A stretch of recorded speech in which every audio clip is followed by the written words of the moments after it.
In the beginning, before time carved its patterns into the face of the earth, there was a vast and radiant land in the middle of the world's greatest ocean. It stretched farther than any sailor could dream, from horizon to horizon, a realm of green plateaus, golden temples, and skies so clear that the stars seemed close enough to touch. This was the cradle of humanity, the motherland, the first home of mankind. Here, beneath the eternal sun, a people lived in harmony with the laws of the universe, guided not by superstition or fear, but by knowledge that seemed to echo from the very heart of creation itself. They called their land simply the Empire of the Sun. It was not ruled by kings or priests, but by the wise, a council of those who understood the rhythm of life, the pulse of the stars, and the hidden forces that shape all existence. They believed that the universe was a living being, and that every man and woman carried within them a spark of the divine. To them, God was not a distant ruler, but the essence of everything, the flame that burned within the sun, the current that moved through the sea, the breath that gave life to every creature. In the capital, where vast terraces cascaded toward the ocean, the people gathered each dawn to greet the rising sun. The ceremony was not one of worship in the way we understand it now, but one of remembrance. They saluted the light as a symbol of the eternal energy that bound all living things together. Every gesture, every word, was designed to remind them that they were children of a cosmic order, not subjects of gods, but participants in divinity itself. And this belief was not blind faith. It was grounded in knowledge passed down through thousands upon thousands of years, inscribed on tablets of shining stone that told the story of their beginning.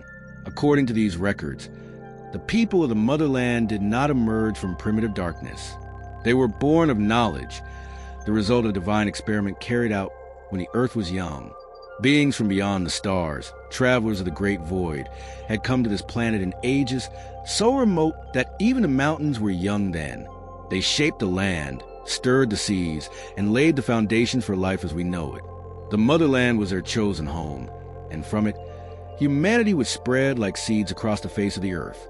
Each generation carried fragments of that ancient wisdom, building temples aligned with the stars, charting the heavens, and seeking to understand the laws that govern creation itself.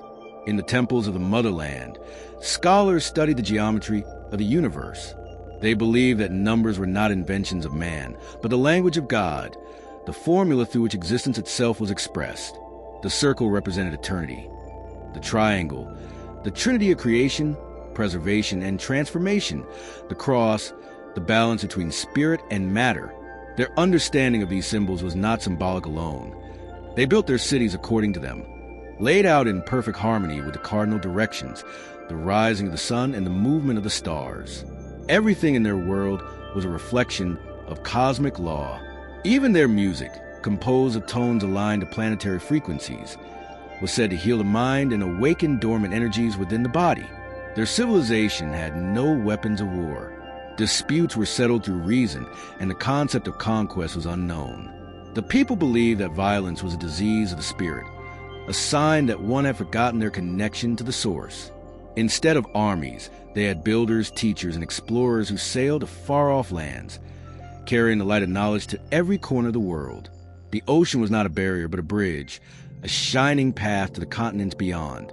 And so they built great ships of unknown design, vessels that could cross the waters without sails or oars, powered by a force drawn from the very fabric of nature. Legends say that their emissaries reached the shores of Asia, the Americas, and Africa long before history began. They brought with them the seeds of wisdom, agriculture, architecture, astronomy, and the memory of their homeland. Traces of their influence can still be seen in the temples of Egypt, the pyramids of the Maya, and the ancient symbols carved into rocks across the Pacific. The spiral, the serpent, the sun disk, all were born in the motherland. Even today, scattered across the world, fragments of their script remain, the same sacred alphabet that once glowed on the walls of their sanctuaries. But nothing lasts forever, not even paradise. For all its perfection, the motherland was built upon a world still young and restless. Deep beneath its fertile plains, the earth stirred with forces older than life itself. The wise ones knew this. Their records told of cycles, ages of light followed by ages of destruction. Everything that is born must one day fall into darkness before it can rise again. And so the priests of science watched the heavens closely, recording every tremor, every change in the tides, every unusual glow in the night sky. They knew that the balance of the world was delicate, and that even a small shift could awaken the powers that slumber beneath the sea. The warnings came gradually at first. A red sun at dawn, strange patterns in the stars, the earth trembling like a living thing. The ocean, once calm and endless, began to grow restless. Fountains of flame erupted from mountains that had slept since the dawn of time. The air thickened with ash, and the birds that once filled the skies vanished into silence. The wise gathered in the great temple to consult the ancient tablets, and what they found filled them with dread. The signs matched those of an age long forgotten, the time before memory, when another world had perished beneath the waves. It was a cycle written into the fabric of creation itself. The age of the motherland was drawing to a close. Still, they did not despair. They believed that nothing truly ends, that destruction is merely transformation. And so, as the tremors grew stronger and the sea began to rise, the people prepared. The wisest among them gathered the records of their civilization, the tablets of stone that told the story of creation, the sciences of the stars, the maps of the earth as it was, and sent them away with their emissaries. Great ships set sail in every direction, carrying the legacy of the motherland to distant lands. They would become the ancestors of the world's first nations, the bearers of memories so ancient that it would one day seem like myth. And then one night, the horizon burned. The ocean rose like a wall of darkness, and the earth split open with a sound that echoed to the heavens. In a single, terrible day, the land that had given birth to humanity sank beneath the waves, leaving nothing but the endless sea. But though the motherland was gone, its spirit lived on, in the hearts of those who remembered, in the stories that would one day be told of a paradise lost to the deep. For though the world had changed, the seed of knowledge had already been scattered across the earth, waiting to awaken once more. When the ocean finally calmed and the ashes settled, the world was changed beyond recognition. Where once a vast continent had stretched across the Pacific, there now remained only islands, tiny fragments of a paradise swallowed by the sea. Yet even as the survivors watched their homeland disappear beneath the waves, they did not curse the heavens. They knew that the world moved in great cycles, that life and death, creation and destruction were bound by the same law. To them, the loss of their home was not an end but a transformation, a passage from one age to another. They believed that in time, their knowledge would bloom again in new lands, just as the sun rises anew after every night. The survivors, scattered across the face of the earth, became wanderers of destiny. Some journeyed east, guided by the constellations that their ancestors had charted thousands of years before. They reached the coasts of Asia and the islands beyond, carrying with them the sacred symbols of their civilization.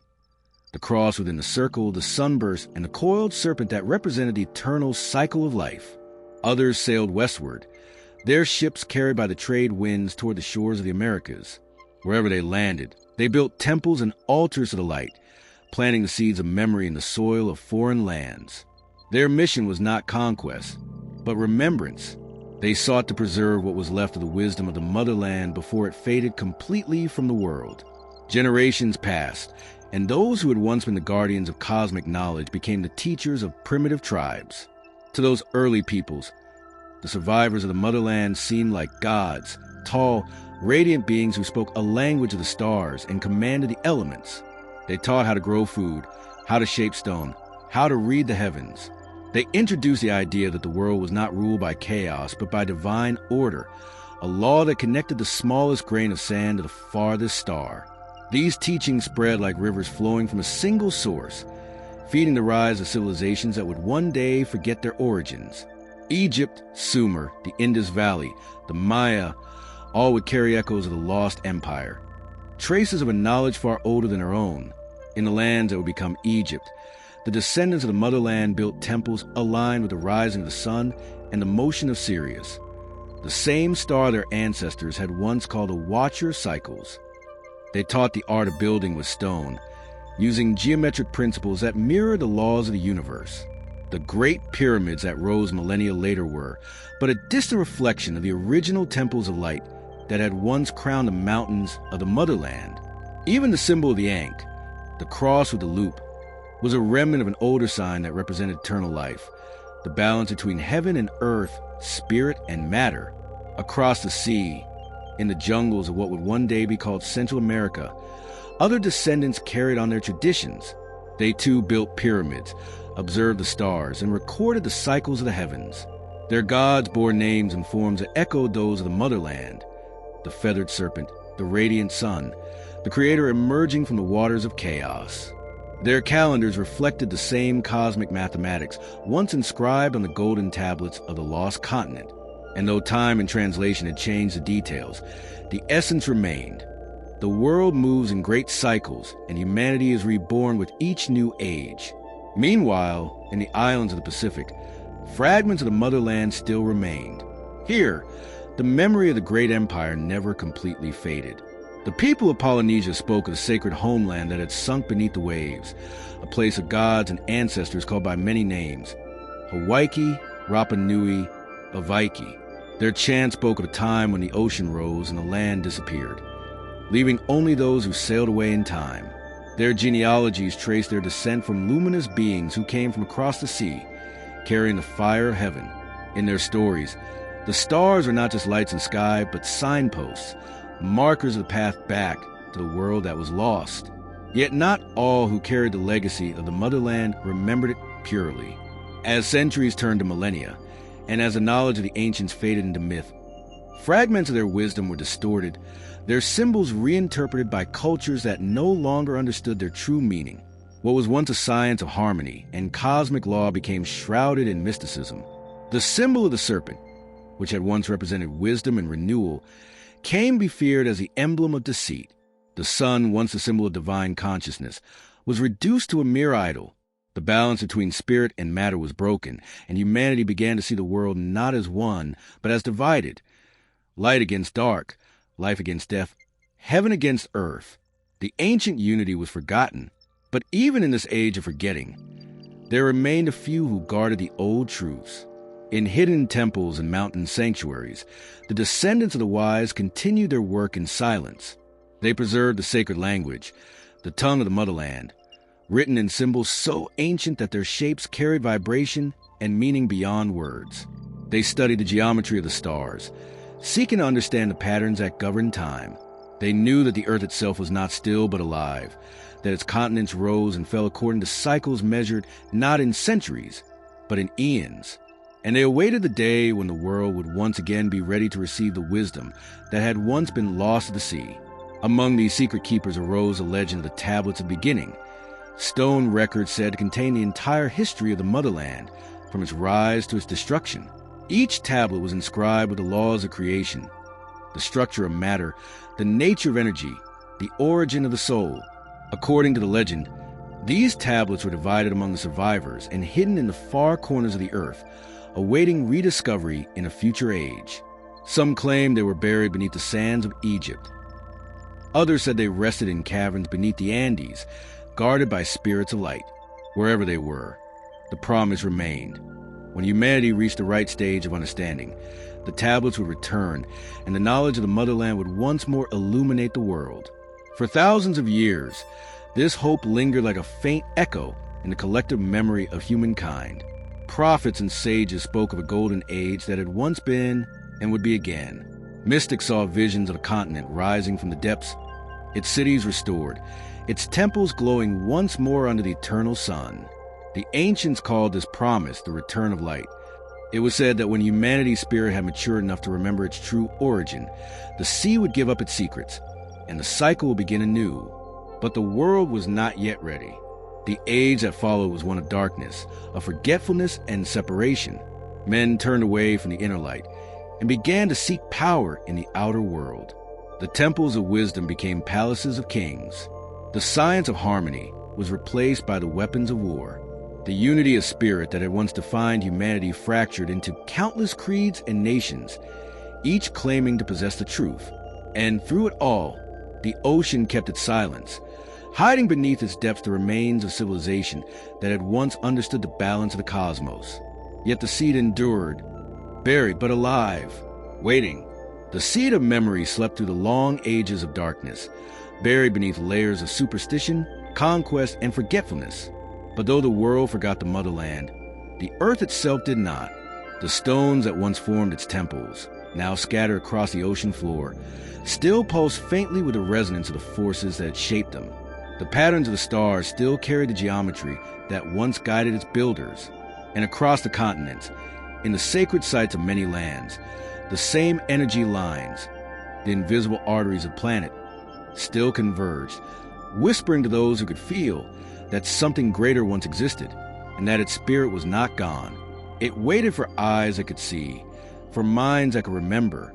Far away, in the deserts of the East, civilizations rose and fell upon the bones of forgotten knowledge. The great priests of Egypt built their sanctuaries upon older foundations, unaware that their temples echoed the very proportions of the motherland's own. In the hidden chambers of Luxor and beneath the sands of Giza, inscriptions hinted at a time when the land of the first time stood where the sun met the sea. The scribes called it the Island of the West, a place where the gods once walked among men. Their myths of creation, the sky father, the earth mother, the primeval waters, were memories refracted to the veil of time. They no longer remembered the motherland, but its shadow lived on in their dreams. In the mountains of the Andes, high above the clouds, the Inca built cities of stone that mirrored the stars.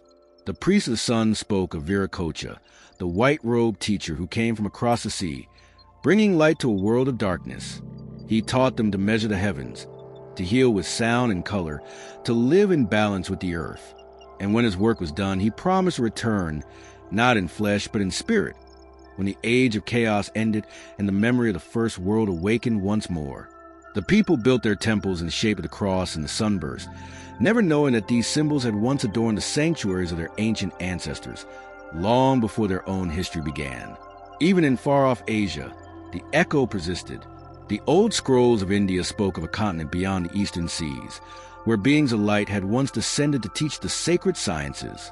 They called it by many names, Shvetadvipa, the White Island, or sometimes simply the Land of Dawn.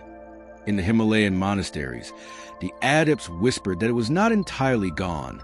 That part of it still existed, hidden in another dimension of reality, beyond the reach of ordinary sight. They said that the true disciples of the ancient wisdom could, through deep meditation, perceive its light, a vast luminous land beneath the sea, where temples of crystal still stood unbroken, and where the great masters of old watched over the evolution of mankind, waiting for the appointed time to return. Yet even as the world lost its direct memory of the motherland, something of its essence endured in the human spirit. The longing for paradise, the dream of a golden age, of a time when man and nature lived in harmony. This longing was the echo of that ancient homeland calling across the millennia. Every myth of a Garden of Eden, of Atlantis, of the land of the gods, was a fragment of a much older truth. The poets and prophets who spoke of such things were not inventing fantasies. They were remembering, dimly, something the soul itself could not forget. Deep within the collective memory of mankind, the pattern of the lost world remained, waiting to be reawakened. The keepers of the old wisdom, scattered across the earth, carried their knowledge in symbols and rituals that disguised its true meaning. They encoded the laws of creation into sacred geometry, into chants, into the arrangement of stones and stars. They hid their teachings in the myths of gods and heroes, so that even if the world forgot the source, the essence of truth would remain. And so, while the masses worshipped idols and fought over dogmas, the initiates of the hidden schools preserved the inner light. They knew that the story of the motherland was not merely history. It was a reflection of cosmic law. The rise and fall of civilizations mirrored the breathing of the universe itself. Expansion and contraction, creation and dissolution, the heartbeat of eternity. Centuries passed, and humanity entered an age of reason and discovery. The old myths were dismissed as fables, and the sea that had swallowed the motherland became a symbol of the unknown. Explorers mapped the world, and yet, in their hearts, some still felt the call of the forgotten realm. Sailors spoke of strange lights beneath the water, of ruins glimpsed through the waves, of islands that appeared and vanished like phantoms. The scholars laughed, but the ocean kept its secrets, and occasionally, from the depths, it gave up fragments, a carved stone, a statue encrusted with coral, a pattern on the seafloor that defied explanation. Each discovery was quickly buried by skepticism, but for those who could see, they were signs, faint but undeniable, that the motherland had once been real. In the 19th century, as science advanced and archaeology spread its roots across the world, certain minds began to sense a hidden pattern connecting the fragments of ancient civilizations. How was it, they asked, that the pyramids of Egypt and those of the Americas shared such striking geometry? Why did the myths of flood and fire, of a sunken world and survivors who brought knowledge, appear in every culture? Why did the earliest alphabets, scattered across continents, echo the same forms and meanings? Could it be that these were not coincidences, but the fingerprints of a single source, a mother civilization that predated all recorded history? The more evidence they found, the deeper the mystery grew.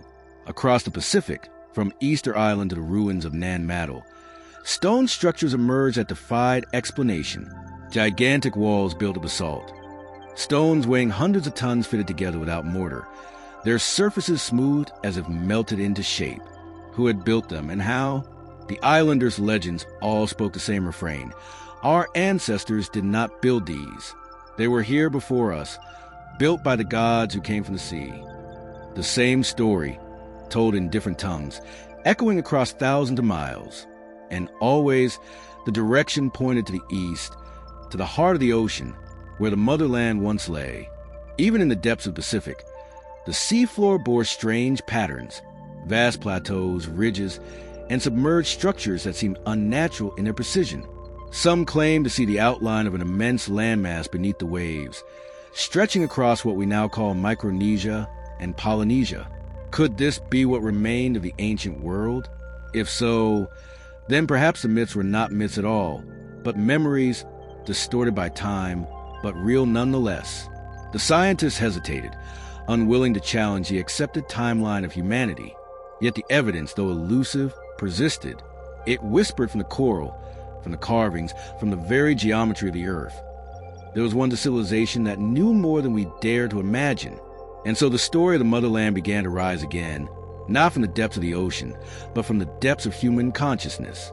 In every era, when the world stood at the edge of great change, the memory returned like a tide. Some dismissed it as myth, others embraced it as prophecy. But to those who listened closely, it was neither. It was remembrance, the soul of humanity reaching back toward its beginning, searching for the truth that once defined it. For though the motherland was lost to the sea, it had never truly died. It lived within us, as a spark waiting to be reignited. And soon, the world would begin to awaken once more. The awakening began quietly, as all great transformations do. It did not come with thunder or revelation, but with curiosity, a subtle stirring in the minds of those who could feel that something was missing from the accepted story of human history.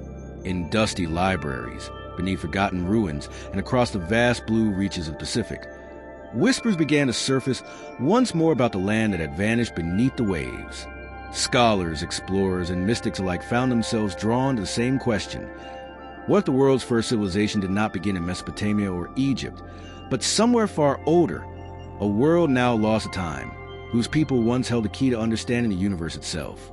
The clues had always been there, scattered like breadcrumbs across the ages. Myths of a great flood, tales of gods who descended from the sky, stories of teachers who came from across the sea bringing light and knowledge. The ancient tablets of Sumer spoke of Eridu, the first city, founded by beings who came from the deep. The Egyptian priests spoke of Zep-Tepi, the first time when the gods walked among men. The Maya told a homeland called Talan, the place of origin where their ancestors received the gift of the calendar and the stars. Each story, in its own way, pointed toward a forgotten truth, that there was a time before recorded history when humanity's knowledge surpassed what we can now comprehend. In the temples of India, the oldest hymns of the Rig Veda spoke of a sacred land beyond the dawn, where the sun first rose upon mankind. In this place, they said, beings of pure light taught humanity the laws of sound and vibration, how every thought, every word, every note of music resonated with the energy of creation. The sages called it the land of the seven suns, the first civilization to understand that matter itself is only frozen light. Though modern scholars regarded these hymns as poetic allegory, the ancient initiates knew they were memories of a time when humanity's consciousness was still in harmony with the cosmos, the time of the motherland, As interest in the ancient world grew, explorers began to return with astonishing discoveries. In the highlands of Burma, strange inscriptions were found. Characters resembling neither Sanskrit nor Chinese, but older, almost geometric, their patterns repeating with precision of mathematics. Across the Pacific, in the islands of Ponape and Easter, colossal statues and temples were discovered, built with technology that defied comprehension. The stones bore markings, suns, crosses, spirals, identical to those found in temples thousands of miles away in Egypt and the Andes. How could cultures separated by oceans share such identical symbols? The world began to wonder whether there might indeed have been a single source, a mother culture that had seeded civilization across the globe. In quiet study rooms, a few brave minds began to weave these threads together. They noticed that every ancient civilization seemed to begin suddenly, as if awakened by an outside force. Agriculture, architecture, astronomy, writing, all appeared not gradually but fully formed, like memories remembered rather than inventions discovered. It was as though humanity had once known these things and then forgotten, only to rediscover them to the fading echoes of its own past. Could it be that these bursts of civilization were not beginnings but reawakenings, the resurfacing of knowledge reserved from a lost world? Meanwhile, the ocean itself began to reveal secrets it had hidden for millennia. Off the coast of Japan, divers discovered a submerged city, vast terraces, roads, and stairways carved from stone. The locals called it Yanaguni, and the scientists debated endlessly whether it was natural or man-made. Yet those who stood upon its underwater streets could feel that it had once been alive, a city built with purpose, now buried beneath the sea. Farther south, off the shores of India, another discovery emerged, a sunken city off the coast of Varka, filled with walls and artifacts older than any known civilization. The sea, it seemed, was slowly giving up its dead. The more the earth revealed, the less certain the scholars became. The timelines no longer fit neatly. Civilizations that were supposed to be isolated seemed to share roots. Cultures that never met somehow spoke the same symbolic language. The pattern grew too precise to be coincidence. The more one looked, the clearer it became. The memory of the motherland was written into the DNA of humanity itself. The same sun symbols carved in Polynesian stone appeared on Mayan codices and Egyptian tombs. The same myths of 7 great teachers, of a sacred mountain, of a cataclysmic flood, all spoke of a shared origin. And then there was the matter of the stars. Across the world, the ancient monuments pointed to the same constellations, not as they are today, but as they were tens of thousands of years ago. The pyramids of Egypt aligned perfectly with Orion's belt, but not in their current position in the sky. The same alignment was found in the pyramids of Teotihuacan and the megaliths of the Pacific. This suggested that the builders of these monuments had known not only the stars, but their motion through the ages, knowledge that modern science only rediscovered with the precession of the equinoxes. How could such precise astronomical understanding exist before the birth of recorded history? Unless, of course, it had been inherited. As these discoveries multiplied, so too did the skepticism. The guardians of official history dismissed the idea as fantasy. They said humanity had risen from caves and stone tools, that civilization was a recent invention, and that myths were nothing but stories. But the more they tried to bury the possibility, the more it resurfaced. There were too many connections, too many shared symbols, too many ancient records describing the same lost world. Even the Bible, read through a different lens, seemed to whisper of it. The flood of Noah, the destruction of Babel, the scattering of tongues. Could these not be veiled recollections of the same catastrophe that sank the motherland beneath the sea? And so, the whispers grew louder. Across the world, seekers began to look beyond the written history, searching for traces of the forgotten past. They found them not only in ruins, but in language itself. Words that seemed unrelated in different cultures shared the same roots, the same sounds, the same meanings, all leading back to a single linguistic source. The ancient mother tongue, they called it the first language spoken when humanity was one. It was said to be not merely spoken, but sung. For in those days, every word carried power, every syllable a vibration that could shape reality. This, too, had come from the motherland, where thought and creation were one. And perhaps that was the greatest secret of all, that the people of the lost world had not been merely advanced in technology or science, but in consciousness itself. They understood that the universe was mind, that matter was thought made visible. They could move stone not by force, but by sound, by resonance, by harmony with the frequencies of creation. Their temples were not only places of worship, but instruments designed to amplify the human spirit, to tune it to the cosmic vibration. They did not worship the sun. They communed with it, for they knew it as the living heart of the universe, the visible face of the divine. This understanding was a true inheritance that humanity lost when the motherland sank beneath the sea. It was not merely a continent that disappeared, but an entire state of consciousness. And though fragments of its knowledge survived in myths, in symbols, and scattered temples, the fullness of it faded. Yet it was never truly gone. It lived within the human heart, buried beneath the layers of time, waiting to be remembered. And now, as the cycles turned once more, that memory was beginning to awaken again. The world was stirring, the past calling from the depths, reminding humanity that it was far older and far more divine than it had ever been taught to believe. There are moments in history when the earth itself seems to speak, when the winds, the waves, and even the stones begin to whisper truths that have long been buried. This was one of those moments. Across the world, something was changing. It was as if a great veil was being lifted, allowing ancient memories to surface once again. The same symbols, once dismissed as meaningless ornamentation, began to align like pieces of a grand cosmic puzzle. Circles within circles, crosses of light, serpents of wisdom, and the ever-present rising sun. All were fragments of the same forgotten language. And as researchers followed these patterns, they began to see a story far older than the rise of Egypt, Sumer, or Atlantis. It was a story of the motherland, the place where humanity first awakened to its divine nature. But how could such a place vanish so completely that even its name was erased from collective memory? The answer, the ancients said, lay in the great cataclysm, a destruction so immense that it shattered the balance of the earth itself. The priests of Egypt spoke of it as the day of darkness, when fire rained from the heavens and waters rose to swallow the land. The Mayan codices referred to it as the end of the fourth sun. In India, it was remembered as Pralaya, the dissolution of the world. Every culture remembered the event, yet each described it differently, as if they had all watched the same tragedy unfold from different corners of the globe. And at the center of that devastation was a land that had once been the cradle of all knowledge. According to the most ancient traditions, this cataclysm was not merely natural. It was not the result of a simple shift of tectonic plates or the whims of a changing climate.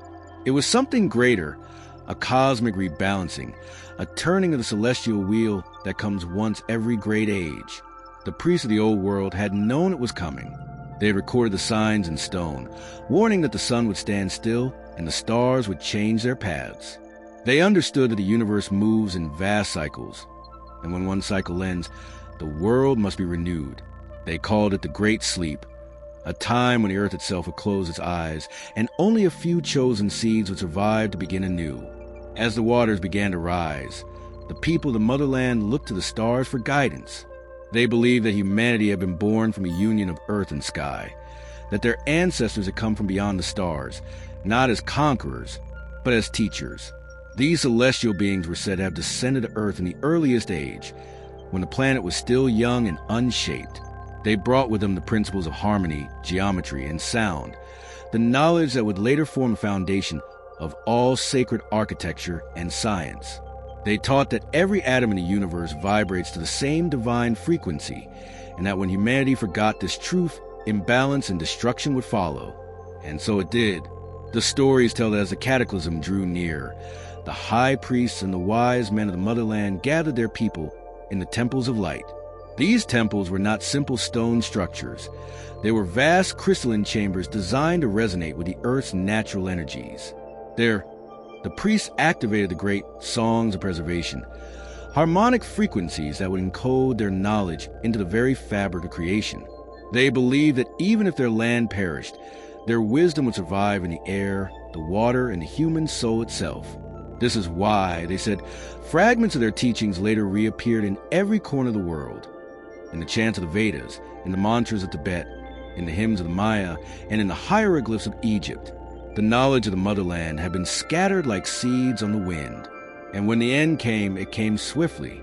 The skies darkened, the oceans trembled, fire burst in the mountains, and the great land began to sink. People fled to the remaining highlands, clinging to the sacred relics and scrolls they could save. Some sailed eastward, others west, guided by the stars that had always been their teachers. These survivors became the founders of the world's first known civilizations. In the east, they reached the shores of Asia, giving rise to the Vedic culture. In the west, they found their way to Egypt and the lands around the Mediterranean, where their descendants would one day build pyramids and ziggurats to mirror the lost temples of their homeland. They carried with them not only knowledge but memory, the story of a paradise lost beneath the sea, and the promise that one day it would be remembered again.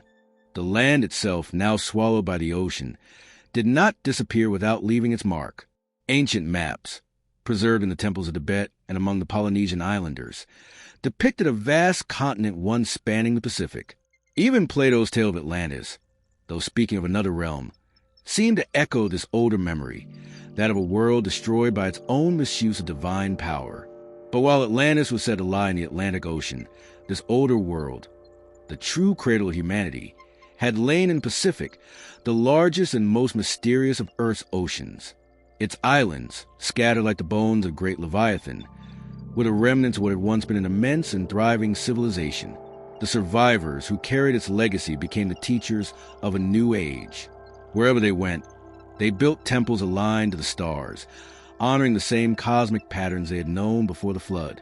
They re-established the sacred schools, teaching geometry, healing, and the secrets of vibration. They spoke of the one source from which all life emerged, a concept that would later evolve into the many gods and pantheons of ancient cultures. Over time, their knowledge was fragmented, their language distorted, and their memories mythologized. Yet through all these transformations, the essence of their wisdom remained. It whispered through time, waiting for those who would still hear. In the ages that followed, humanity rose again, but this time without the full memory of its origins. The knowledge that had once been universal became divided, hidden behind rituals and symbols. Priests guarded fragments of it in secret orders. Philosophers sought to decode it through mathematics. Mystics rediscovered it through meditation and dreams. But always at the heart of every spiritual path, there remained the same truth, that humanity was not merely the earth, but the stars, that our ancestors had come not from darkness and ignorance, but from light and understanding, and that someday, when the time was right, the memory of that first civilization would awaken once more.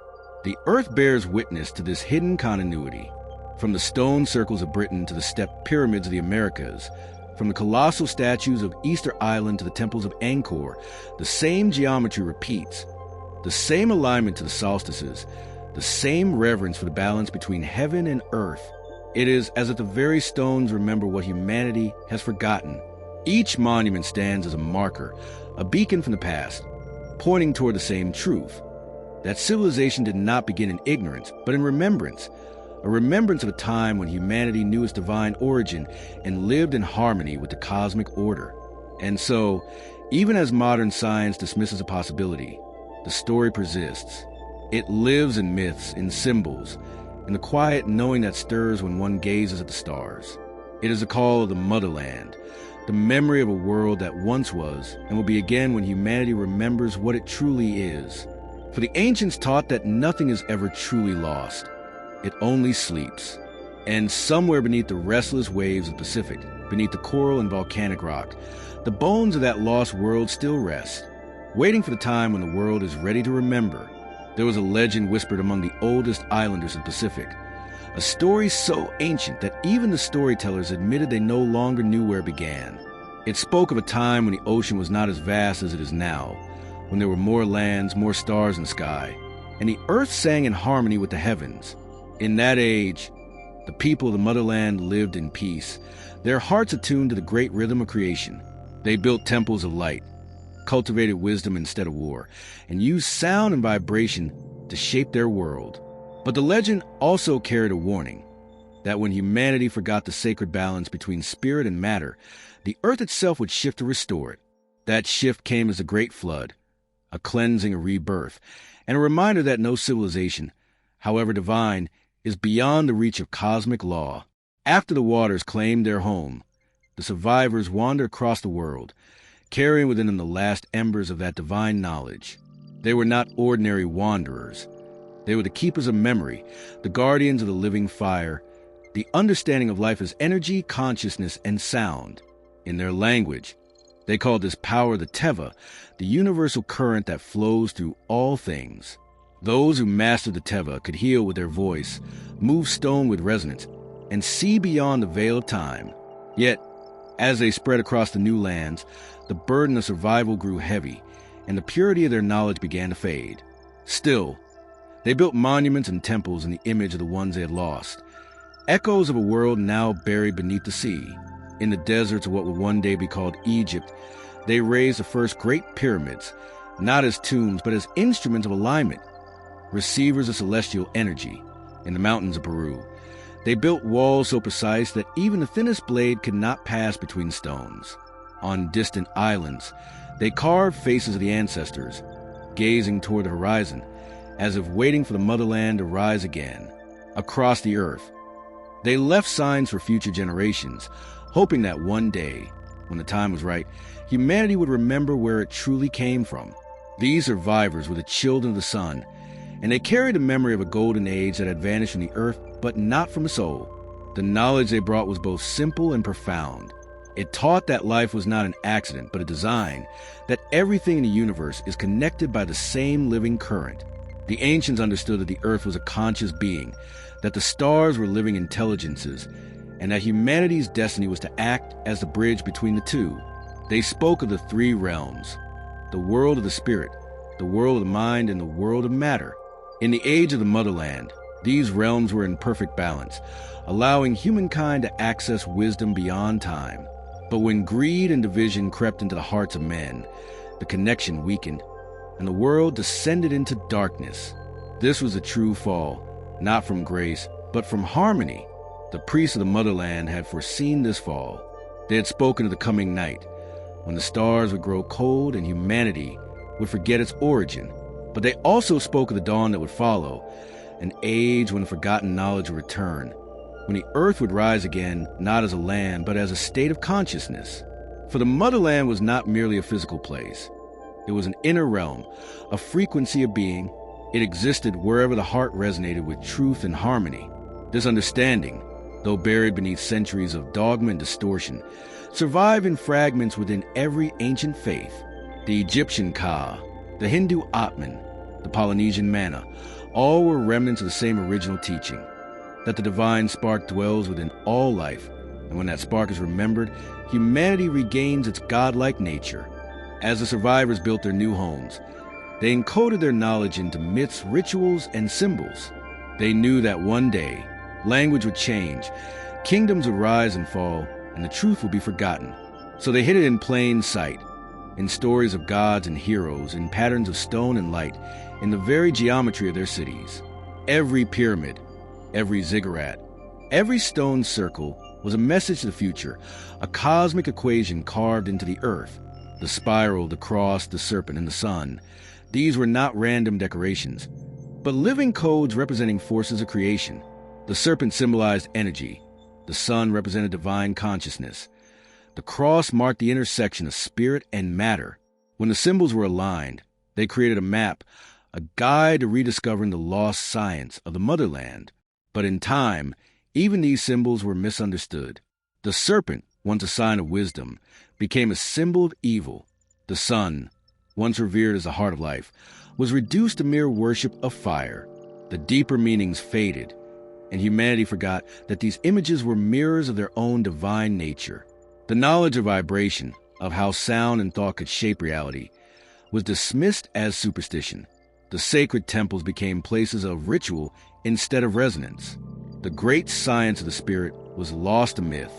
Yet, the memory persisted in the hidden traditions among the mystery schools of Egypt, the sages of India, and the shamans of the Pacific, who still sang to the sea, calling for the motherland to return.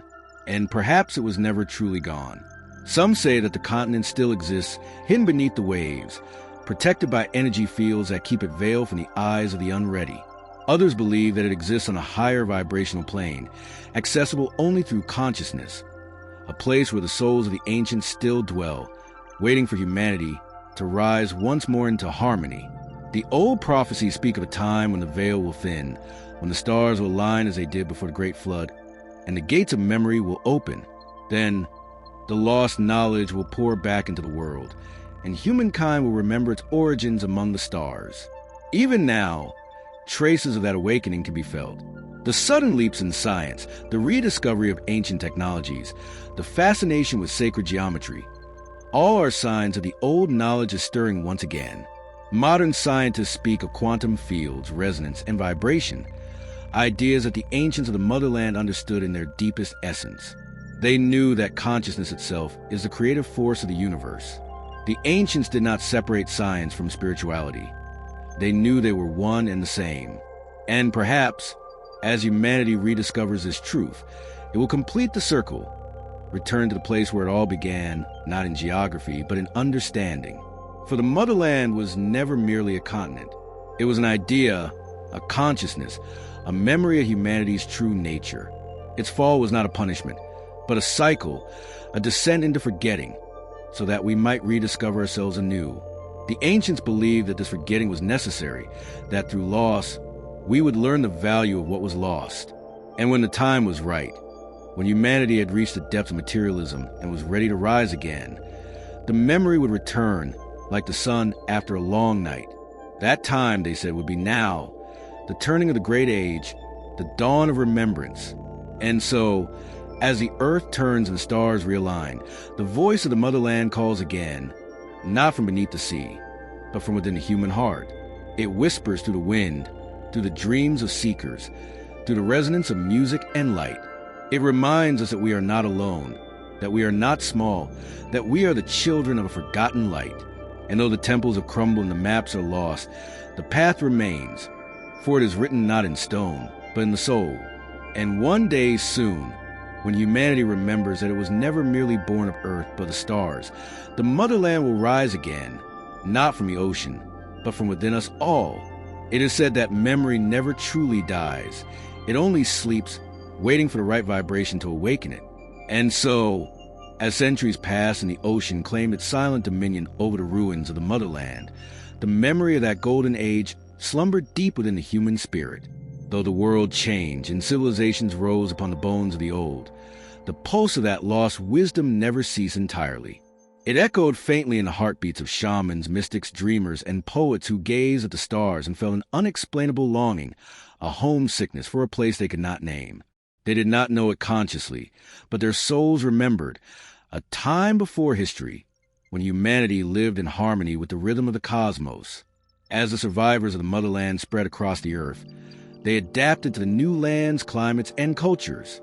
The great migrations carried them to farthest Asia, to the Americas, to Africa and Europe. And everywhere they went, they planted the seeds of their lost wisdom.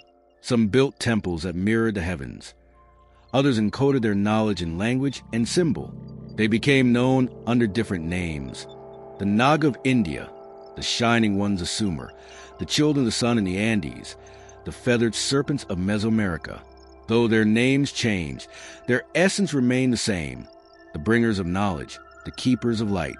They were the bridge between worlds, between the divine and the human, the physical and the spiritual. Their descendants continued their work in secret. As the world hardened into kingdoms and empires, and as power shifted from wisdom to conquest, these keepers of memory retreated into hidden sanctuaries. They guarded the old teachings in temples beneath mountains, in scrolls sealed away in stone chambers, and oral traditions passed only to the worthy. These were the roots of what would later be known as the mystery schools, centers of initiation where the fragments of the ancient science were preserved. There, adepts learned the laws of vibration, the geometry of creation, and the sacred harmony of the human body and soul. They were taught that the universe was not a machine but a living organism, that the stars were not cold fires but conscious beings, and that humanity was not separate from the divine, but an expression of it. The secret teaching spoke of a great map, not of lands, but of consciousness. This map traced the evolution of the human spirit through cycles of forgetting and remembrance, darkness and light. The ancients called these cycles days and nights of the sun. During the days, humanity lived in alignment with cosmic truth. During the nights, it fell into materialism and ignorance. The sinking of the motherland marked the beginning of one such night, a long descent into matter, during which humankind would forget its divine origin. But the wise ones knew that even this was part of the grand design. They taught that in every darkness, a spark of light is preserved, and when the time comes, that spark reignites to illuminate the world once more.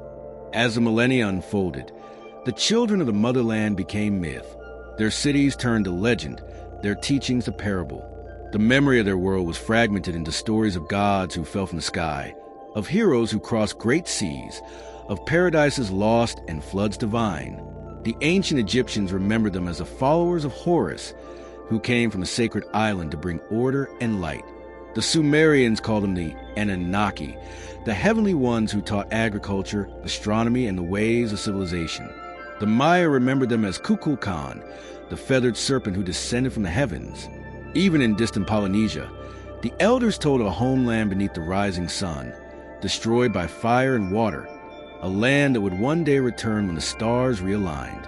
And yet, for all their wisdom, the descendants of the motherland faced the same peril as their ancestors, the slow corruption of truth. As knowledge passed through generations, it became diluted, distorted, and used for power. What was once sacred science became religion. The language of vibration was replaced by the language of ritual. The divine feminine, once revered as a creative source of life, was silenced and replaced by rigid hierarchies. Humanity had forgotten that creation was an act of balance, that both masculine and feminine forces were necessary to sustain harmony. The world, now divided, reflected the inner division of mankind's own spirit. But deep beneath the surface of history, the current of remembrance still flowed. Certain initiates, mystics, sages, and wanderers rediscovered fragments of the old knowledge. In the temples of Egypt, they practiced sacred sound and geometry. In India, the yogis remembered the power of vibration through mantra and meditation. In the Americas, shamans sang to the earth and stars, awakening the memory encoded in the land. Even in the far north, the druids and seers maintained the ancient calendars and alignments of the stars.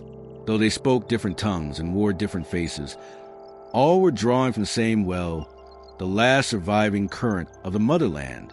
In time, the world entered a new turning of the cycle.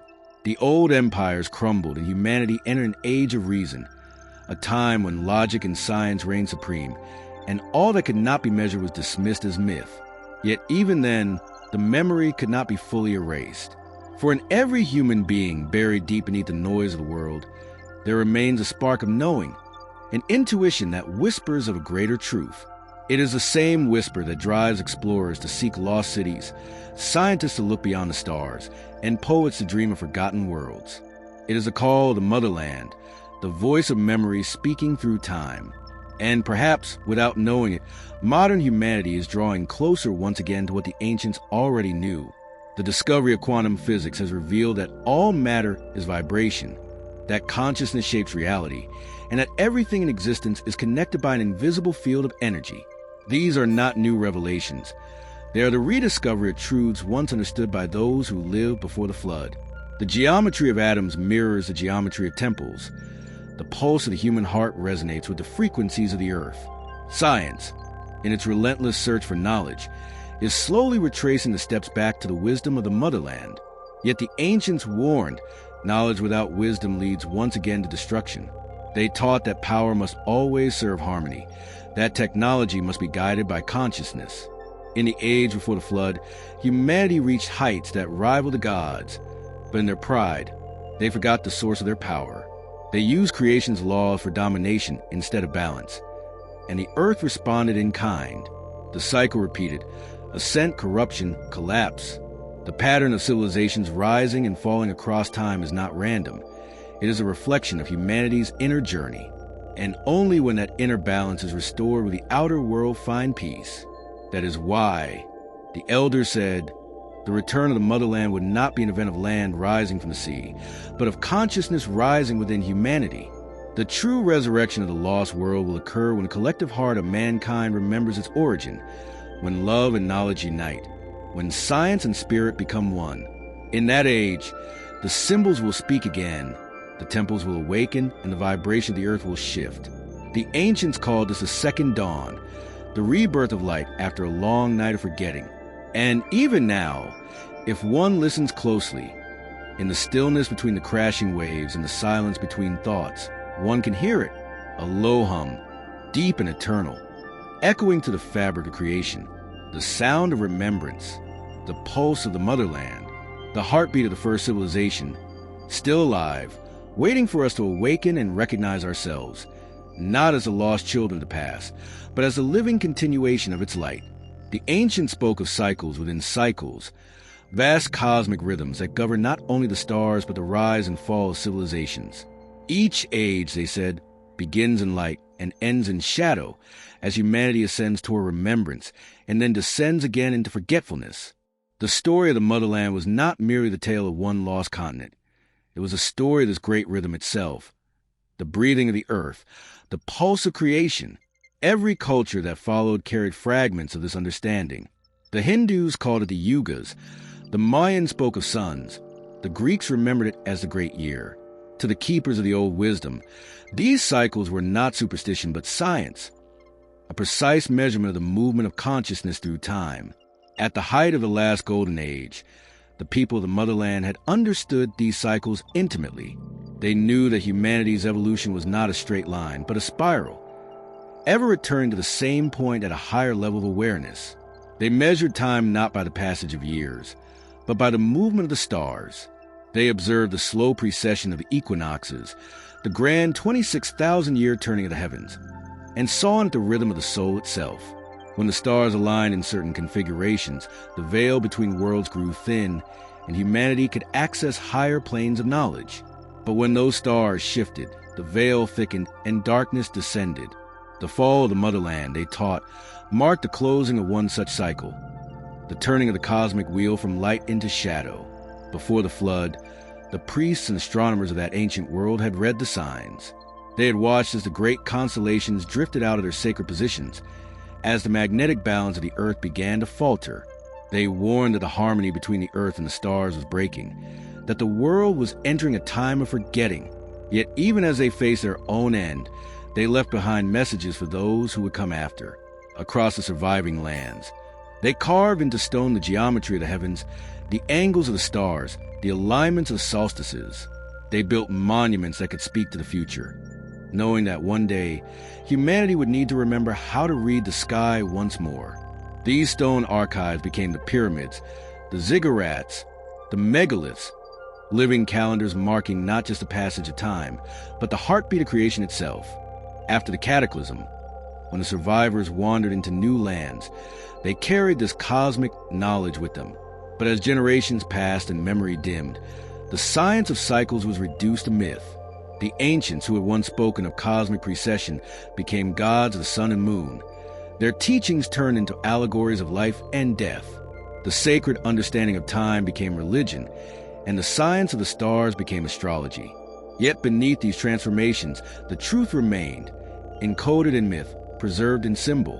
When Egyptians spoke of the Eye of Ra traveling to the heavens, they were describing the same celestial motion once studied in the temples of the motherland. When the Maya tracked the suns and counted the long days, they were keeping the same cosmic calendar. Humanity, though asleep, still dreamed the memory of the motherland. The wise among them knew that forgetting was not failure, but necessity. They understood that consciousness, like the tide, must ebb before it can rise again. The long night that followed the fall of the motherland was the time of gestation, when the seed of divine knowledge lay buried within the human soul, waiting for the dawn. And that dawn, they prophesied, would come when the stars returned to their former alignment, when the heavens themselves signaled the end of the cycle. Then, humanity would awaken once more, rediscovering the truths that had been hidden in plain sight. The ancients did not measure this return by dates or calendars, but by signs, by the rising of certain stars, the changing of the Earth's magnetic field, and a collective yearning for truth that would stir in the hearts of humankind. Some believe that we are living in that time now, The shift of ages, the return of light after the long night, is not a myth but a realignment, both cosmic and spiritual. The stars have begun to take the same positions they held before the flood. The great cycle turns once again, and with it, humanity begins to remember. The sudden surge of interest in ancient mysteries, the global fascination with lost civilizations, the merging of science and spirituality, all are signs of awakening. It is as though the earth itself is whispering reminders, urging its children to recall what they once knew, that they are not separate from creation but expressions of it. The return of the motherland, then, is not about land rising from the sea. It is about consciousness rising from sleep. The ancients left many warnings about this time. They spoke of a second purification, when humanity would once again stand at a crossroads between remembrance and destruction.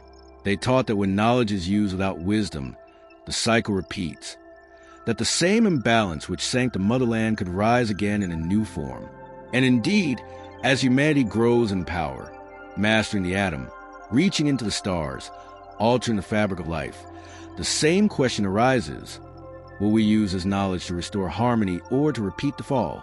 The old priests would have said that the answer lies not in technology, but in consciousness.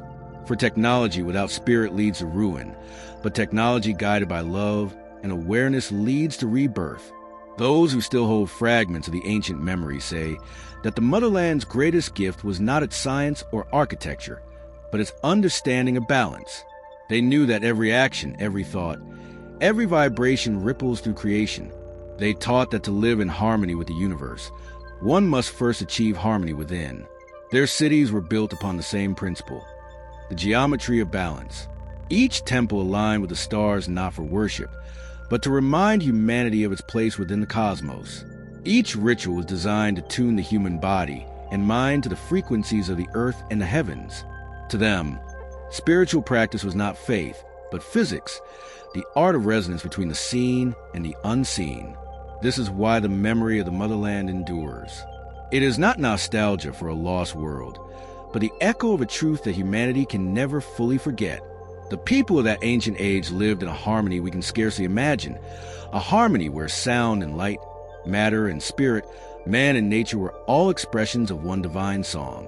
When the world fell into darkness, that song was silenced, but not forever. For the ancients believed that creation itself is cyclical music, a vibration that never ends, only changes tone. And when the right note is struck again, the melody returns. Humanity, they said, is approaching that note now, the frequency of remembrance. Even today, the remnants of their wisdom can be found in the world around us. The sacred chants of India, the Gregorian tones of the West, the drums of Africa and Polynesia, all carry within them the same principle. Sound is creation. The heart's rhythm mirrors the pulse of the earth, and the breath of man echoes the wind of the cosmos. We are, in truth, living instruments of the universe, tuned to the same song that once resonated through the temples of the motherland. The ancients knew this, and they built their civilization upon it. When we begin to remember this once more, when we recognize that every thought, every emotion, every word shapes reality, then and only then will the true return begin. For the motherland, they taught, never truly perished. It withdrew. It sank not into oblivion, but into the unseen, into the realm of potential, waiting for its children to grow wise enough to call it back. And when that day comes, when humanity's vibration rises to match that of its ancient home, the veil will lift, and the world will know that the paradise it seeks was never lost, only forgotten. The ocean will still cover its ruins, but its light will rise once more within the hearts of men and women who remember. That is the true resurrection, the rebirth of the world through the awakening of the soul. And so, as the old prophecy said, the time of remembering draws near. The stars turn once more. The forgotten song stirs again in the deep. The motherland calls, not from beneath the waves, but from within the silence of the heart. It whispers, as it has always whispered, remember who you are. Remember what you were. Remember what you will be again. Long before the cataclysm, the people of the motherland had seen the signs of change in the natural world. The stars began to drift out of their familiar paths. The seasons shifted ever so slightly. The ocean tides grew restless. To them, These were not random occurrences, but signals that the balance between heaven and earth was weakening. They knew that when harmony falters, the world responds, sometimes gently, sometimes with fury. The priests gathered in the great observatories, high upon the terraces of their temples, to study the sky's message. Night after night, they watched the heavens, recording every deviation in the constellations, every tremor of the earth, every flicker in the sun's light. In their hearts, they feared that the cycle of decline, long foretold in their sacred texts, was upon them. In those final centuries, the motherland's people were divided. Some believed they could restore balance through spiritual renewal, returning to the old ways of unity and gratitude. Others turned their focus toward mastery of nature, seeking to prevent the inevitable through technology and force. This conflict between spirit and control, harmony and ambition, became the great struggle of that civilization. The temples still glowed with wisdom, but the cities pulsed with pride. The once harmonious vibration that held their world together began to splinter, and as the tone of their collective consciousness fell into discord, so too did the land itself begin to tremble. The first omens came quietly, subtle tremors beneath the earth, strange colors in the sky, migrations of animals fleeing the coasts. But soon the signs grew impossible to ignore. The sun dimmed for days at a time, veiled by clouds of ash that rose from the western horizon. The priests warned that the breath of the earth was changing, that the fire within the world heart was stirring restlessly. The magnetic lines that once flowed smoothly around the planet began to twist and fracture. The weather became wild and unpredictable. Rains fell where there had been none, while ancient rivers dried into dust. The equilibrium that had made the motherland a paradise was breaking down. The High Council of the 12, guardians of the oldest temples, convened in secrecy. There, in chambers carved from white stone, they consulted the ancient star maps and the crystal tablets that recorded the cycles of the ages. What they saw filled them with awe and sorrow. The alignment of the heavens matched that of the Great Purification, the same pattern that had marked the beginning and end of previous worlds. They understood that their age was closing, that the world was about to pass through another gate of transformation. But this knowledge did not bring despair. It brought purpose. If the world was to fall, then its wisdom must not. So the priests began their final work, the preservation of the memory of the motherland. Across the continent, messengers carried copies of sacred texts to remote temples, where they would be sealed within mountain caves or beneath stone monuments. Others were entrusted to chosen families, whose descendants would scatter across the earth after the flood. Some went east toward the rising sun, others west, following the stars of the sea. Each carried fragments of the great teaching, the knowledge of energy, of geometry, of the unity of all life. These fragments would later form the foundations of new civilizations, though their origin would be forgotten. The pyramids of Egypt, the temples of the Maya, the megaliths of Europe, all would echo the lost science of the motherland. Meanwhile, in the capital, the radiant city built upon the island's central plateau, the signs of the end intensified. The earth moaned beneath the temples, and great fissures split the streets. Columns toppled, fountains ran dry. The sea began to rise, swallowing the outer settlements. Yet amidst the chaos, there was no madness, only solemn resignation. The people gathered in their temples and gardens, singing the songs of return. They believed death was not an end, but a passage, a return to the source from which all things came. As the sky darkened and thunder rolled across the horizon, the high priest led the final ceremony, the invocation of light. Standing upon the great altar of stone, they raised their hands to the heavens and sang the ancient harmonic tones, said to align the soul with the frequency of creation itself. According to the legends preserved in distant lands, the end came swiftly. The earth convulsed, mountains sank and rose in a single night. Fire burst from the sea as the land cracked open. The temples shuddered and fell, and a blinding light split the sky.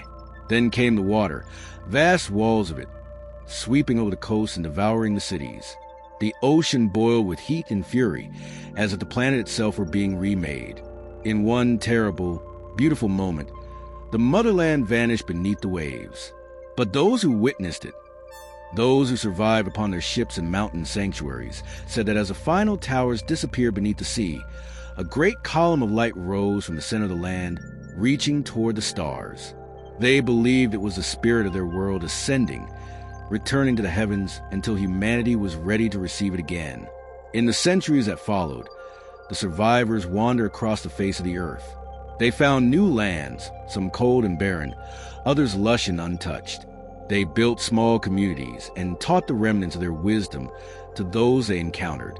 They spoke of the one source, the eternal light, and the harmony that binds all things. Over generations, their descendants blended with the peoples of those lands, and their teachings became myths, stories of gods who came from across the sea, bearing knowledge of stars and fire. In time, no one remembered that these gods had once been men and women, survivors of a world that had vanished beneath the waves. And yet, the memory of the motherland refused to die. It lived on in the sacred texts of India, in the sun temples of Egypt, in the flood myths of every continent. It echoed in the stories of Atlantis, Lemuria, and the Isles of the Blessed. The names changed, but the essence remained the same, a memory of a time when humanity walked in harmony with the cosmos. Scholars and mystics, prophets and explorers, all sought to uncover the truth of that forgotten age. Some searched the ocean floor, others searched within themselves, and always the same whisper returned, that the land may be gone, but the wisdom endures, waiting for the day when humanity will remember its origins not in dust and blood, but in light and song. Perhaps that is why even now, the story continues to surface. In our dreams, our myths, our collective imagination, the sea still guards its secret, but the human spirit cannot help but reach for what it has lost.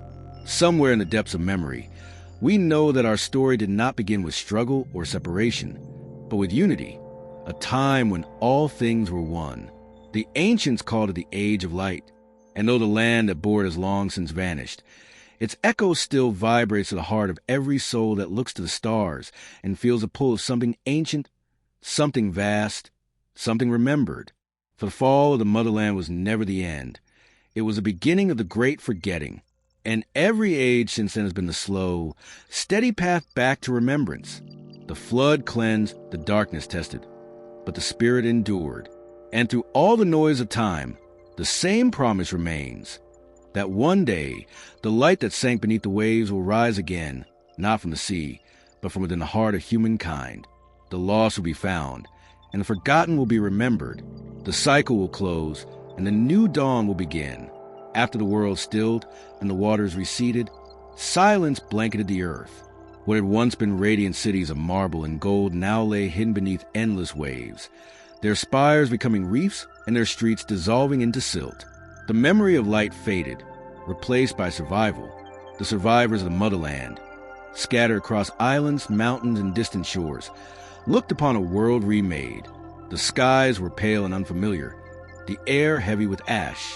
Forests had vanished, rivers had changed their course, and strange constellations gleamed above them.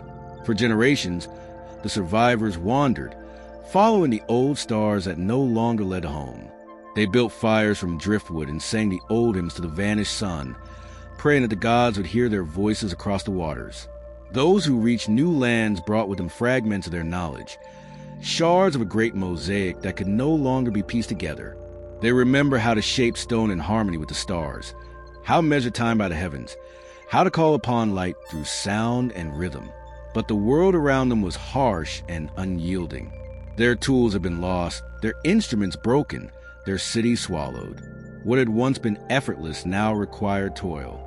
The great temples of energy and resonance could not be rebuilt without the living stones of their homeland. And so they adapted. The priests became teachers, the scientists became myth makers, and the sacred language of the motherland became the tongue of legend. In the high valleys of the east, a group of survivors founded a new temple dedicated to remembrance. They called themselves the Keepers of the Dawn. From their sanctuary, they recorded what they could recall of the old wisdom, the cycles of time, the laws of vibration, the sacred geometry that connected heaven and earth.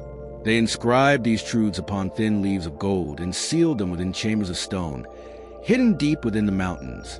Generations later, Those records would become the seeds of the world's oldest philosophies. The sages of India, the mystics of Tibet, and the early astronomers of Mesopotamia all drank from that well of memory. Yet, over time, each culture took only what it could understand. What had once been science became faith.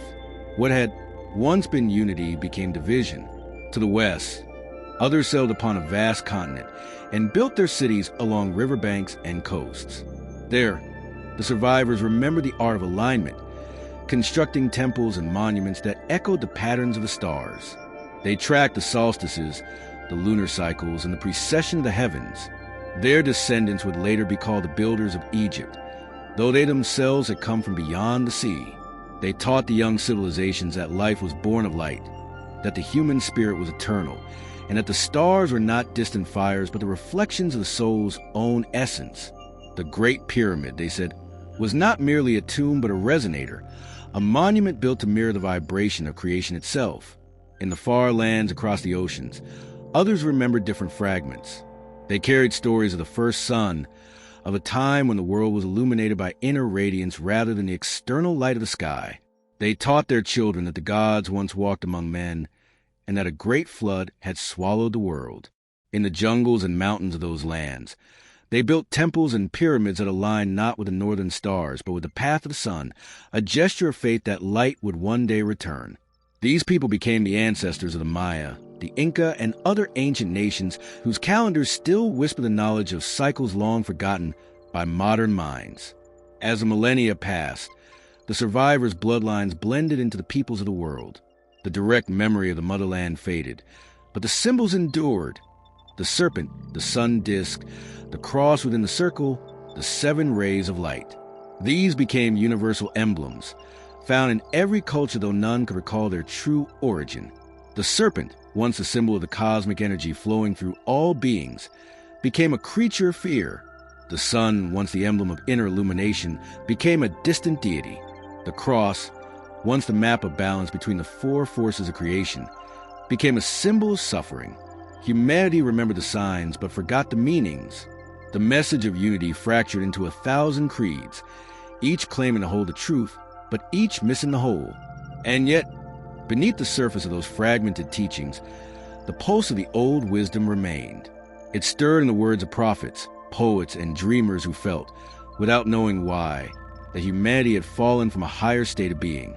It whispered through mystery schools and secret brotherhoods that guarded traces of the lost science. They spoke of the one light, of the eternal energy that gives rise to matter, of the resonance between human consciousness and the cosmos.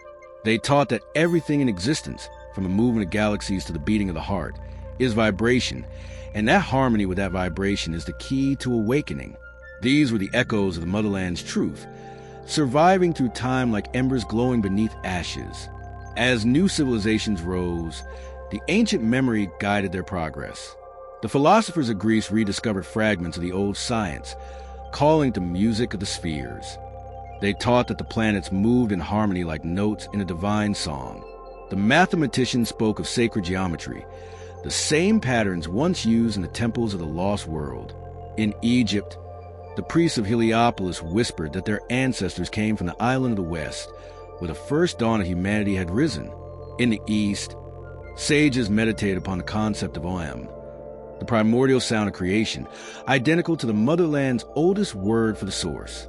Though continents and millennia separated these ideas, their roots all trace back to one origin, a forgotten civilization that had once understood that spirit and science were one. But even as humanity advanced, it continued to drift further from that unity. The outer world grew more complex, while the inner world grew silent. The divine science of vibration was replaced by mechanical understanding. The language of symbols turned into superstition. Empires rose and fell, driven by conquest rather than balance. The more humanity reached outward, the more it lost the inward vision that once connected it to the cosmos. And yet, the old prophecy remained unbroken. When the world again forgets the harmony between spirit and matter, it will face another great trial, not as punishment, but as correction. For just as dissonance seeks resolution in music, imbalance seeks restoration in nature. Across the ages, mystics have spoken of this recurring rhythm, the eternal return of light, Each age begins in remembrance, a sense of mastery, and then falls into arrogance and forgetfulness. The flood was not the first, nor will it be the last. But within every fall lies the seed of rebirth. The survivors of the motherland knew this, and that is why they did not despair as their world sank. They believed that every descent prepares the soul for a higher ascent.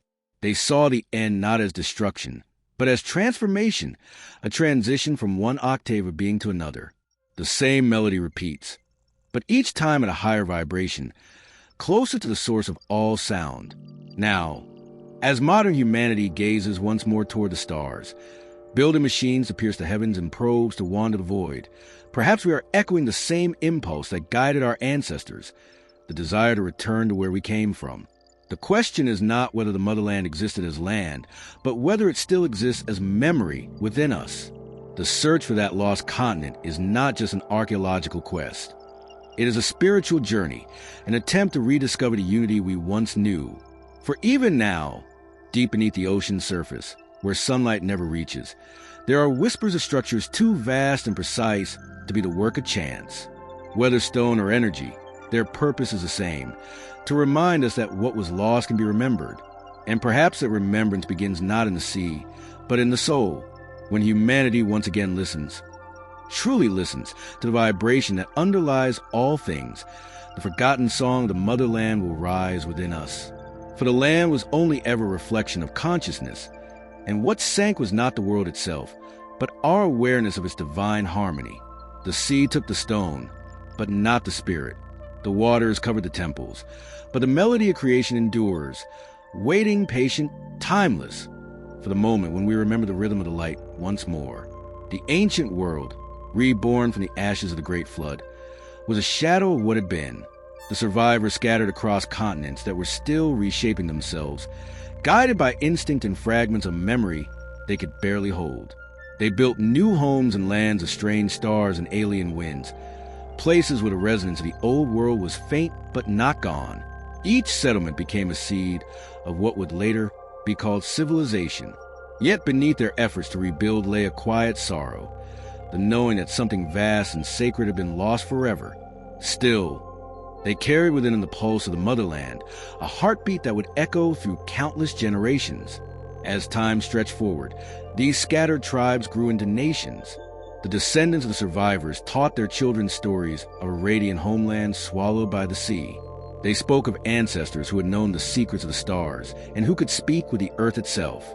But as centuries turned into millennia, the line between memory and myth blurred. What had once been a record of truth became sacred legend. The children of the New World no longer saw their ancestors as people. They saw them as gods. And so the first pantheons were born, transforming the ancient wisdom of the motherland into mythic form. The divine mothers, the sky fathers, the serpents of wisdom, the beings of light. All were echoes of those who had walked the shining temples before the fall. From the east came stories of luminous teachers who brought writing, agriculture, and sacred geometry to humanity. In Egypt, they were called the Shining Ones, or the followers of Horus. In South America, they were remembered as Viracocha's messengers, tall and pale, who emerged from the sea to rebuild the world. In Mesopotamia, they were the Apkallu, wise beings who came after the flood to teach mankind the arts of civilization. In every culture, they appear with the same gifts, the same symbols, the same message, that humanity was not alone, that knowledge was sacred, and that balance must be maintained. To the untrained eyes of a post-cataclysmic world, these survivors seemed divine, their understanding of energy and light mistaken for supernatural power. And so they became gods, not by arrogance, but by the blindness of time. But not all who survived chose to reveal themselves. Some retreated into hidden places, mountain sanctuaries, underground cities, islands veiled by mist. They became the keepers of the inner flame, the guardians of the deeper mysteries. Their task was not to teach the masses, but to preserve the pure frequency of the old knowledge until the world was ready to hear it again. These hidden orders would later inspire the legends of Shambhala, Agartha, and the Isles of the Blessed, realms said to exist between the physical and the ethereal, where time moved differently and wisdom remained uncorrupted. Throughout history, rare individuals, prophets, mystics, dreamers, claimed to have been visited by these keepers, receiving glimpses of truths too vast for ordinary minds. Each vision added another thread to the tapestry of human myth. Meanwhile, the world above changed. The climate stabilized, forests returned, and new generations filled the lands that had once been barren. The great rivers, Nile, Euphrates, Indus, Amazon, became cradles of rebirth. In those fertile valleys, the descendants of the survivors began to rediscover fragments of their ancestors' science. They learned to track the stars again, to measure the heavens, to align their temples with solstices and equinoxes. Though they did not remember why these alignments mattered, something within them compelled the effort. A half-remembered instinct that the stars and the earth shared a sacred rhythm. Thus began humanity's slow return toward remembrance, though each culture would interpret it differently. The architect of Egypt raised monuments that mirrored the constellations.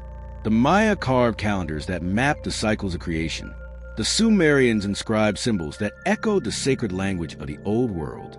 Even in faraway Polynesia, navigators read the sea and sky with a precision that defied modern understanding.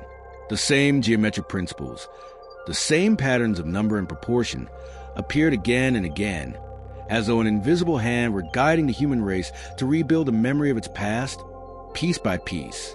The motherland's consciousness had dispersed, but it was alive within a collective mind of humanity, resurfacing through intuition and art.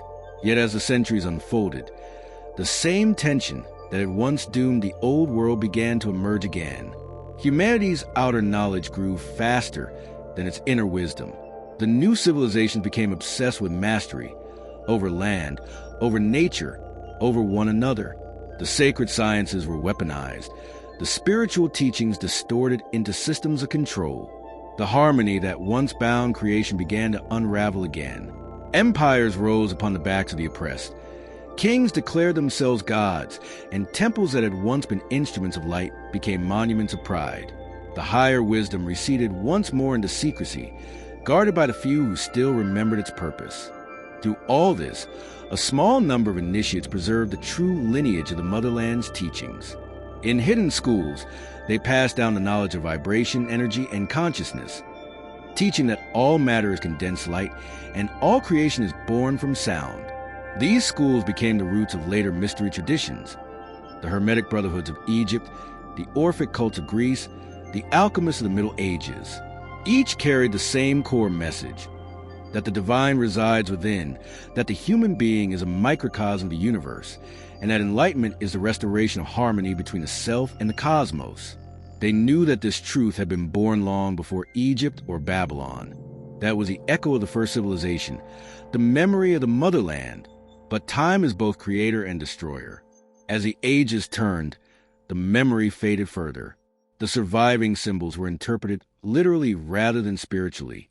The story of creation became religion. The science of the soul became dogma. The true unity of existence was fragmented into opposing forces: light versus dark, heaven versus earth, spirit versus matter. The sacred feminine, once revered as the source of life and wisdom, was suppressed, and with her, half of the world's balance was lost. Humanity entered another age of darkness, not through flood or fire, but through ignorance. The temples fell silent, the language of light was forgotten, and the earth waited once more. Still, even in that darkness, the spark endured. The motherland's dream continued to guide the evolution of the human spirit in subtle ways. Great minds arose: Pythagoras, Plato, Hermes Trismegistus, Lao Tzu, and others, each touching the edge of the old wisdom. They spoke of oneness, of the illusion of separation, of the harmony between the seen and unseen. Though their teachings were often misunderstood or lost, they rekindled faint embers of remembrance. Through them, the idea of a forgotten golden age, an era when humanity lived in harmony with the cosmos, survived.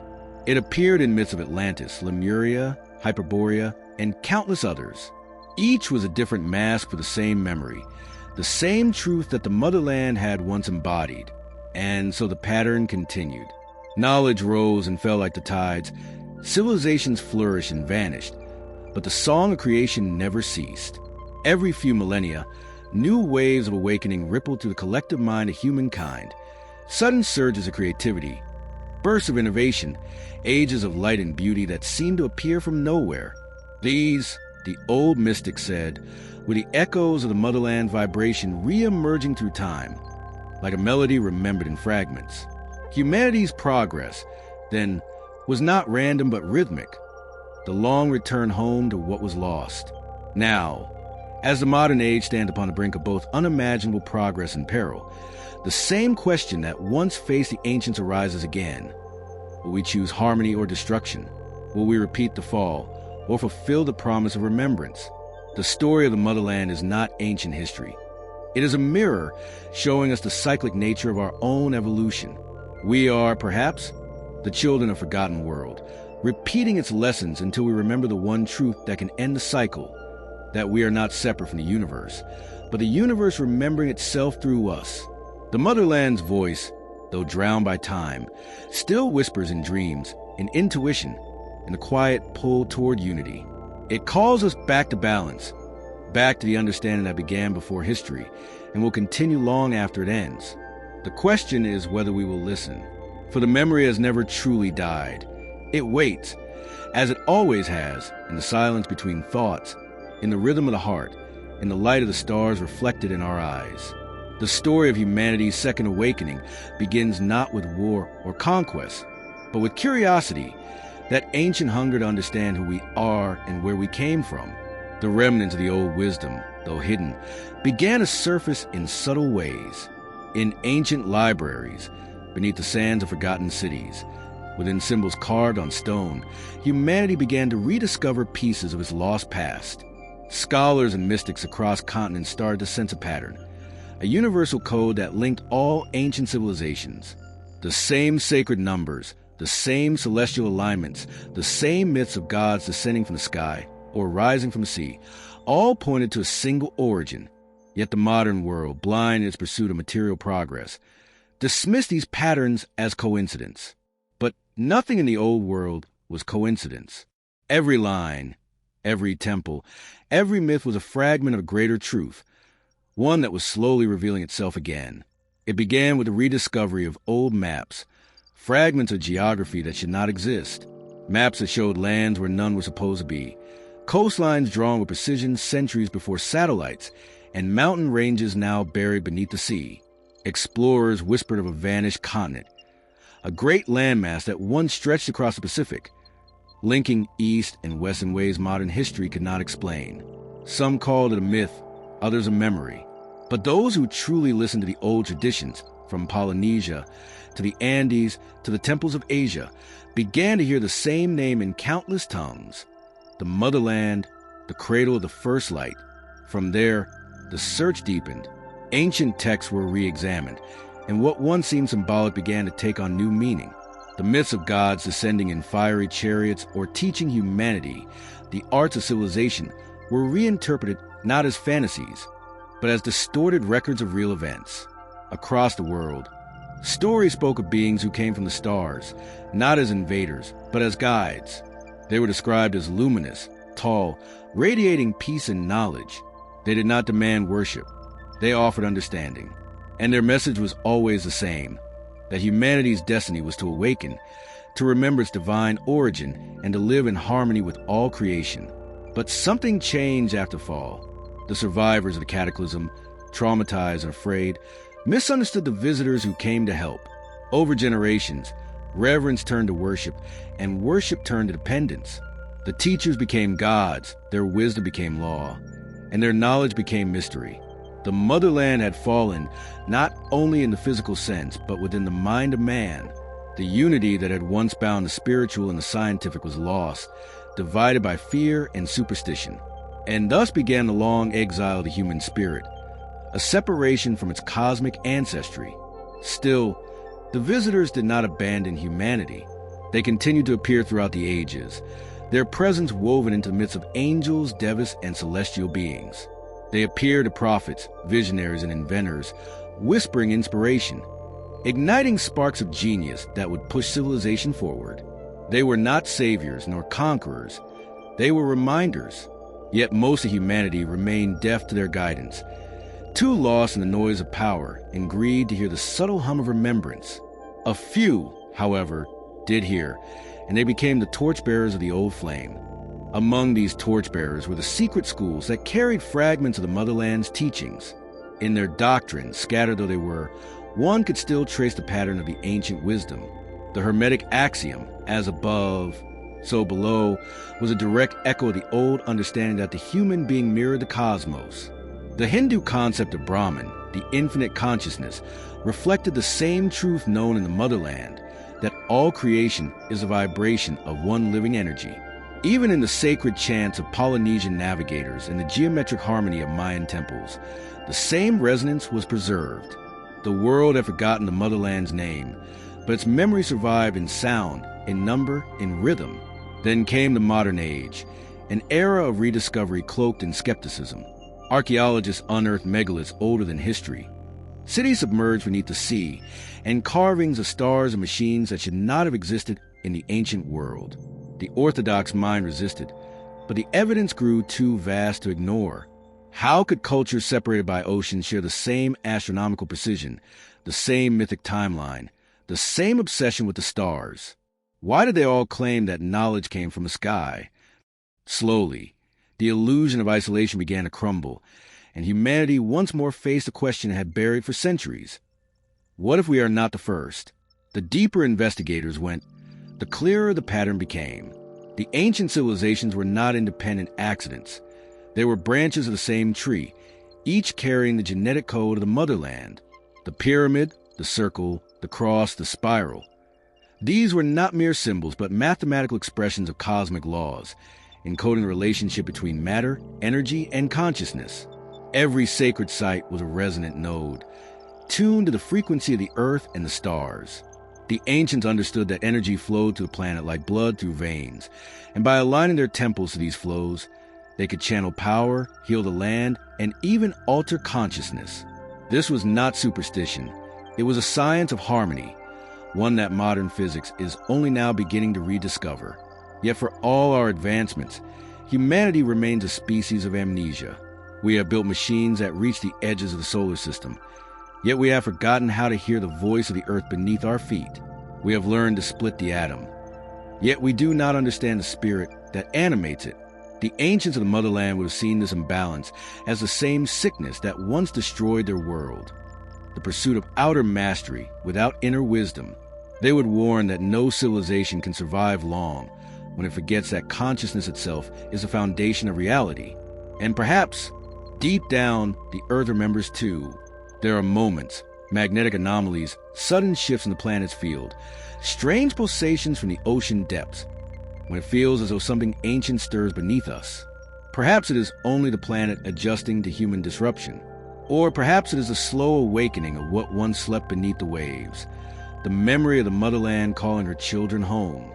For the old legends are true, the motherland was not merely a continent, but a living consciousness, an energy field that connected the human spirit to the cosmos. When it fell, it did not die. It merely descended into the deep, waiting for the vibration of humanity to rise again. The signs of this rising are everywhere. In the surge of spiritual awakening, in the rediscovery of lost knowledge, in the growing sense that humanity stands at a threshold. The ancients spoke of cycles, vast ages in which consciousness rises and falls like the tide. And they said that after every great fall, there comes a dawn, an age of remembrance. Perhaps this, now, is that dawn. Perhaps the story of the motherland was never meant to be a tale of loss, but a prophecy, a mirror reflecting what could be reclaimed. If the motherland's people once reached the stars, it was not through metal ships or engines, but through the mastery of vibration and mind. They understood that thought is energy, and that when human consciousness aligns with universal law, distance and matter become illusions. This is the next step in humanity's evolution, not outward, but inward, not conquest, but coherence. To remember that every heartbeat, every thought, is a note in the great song of creation.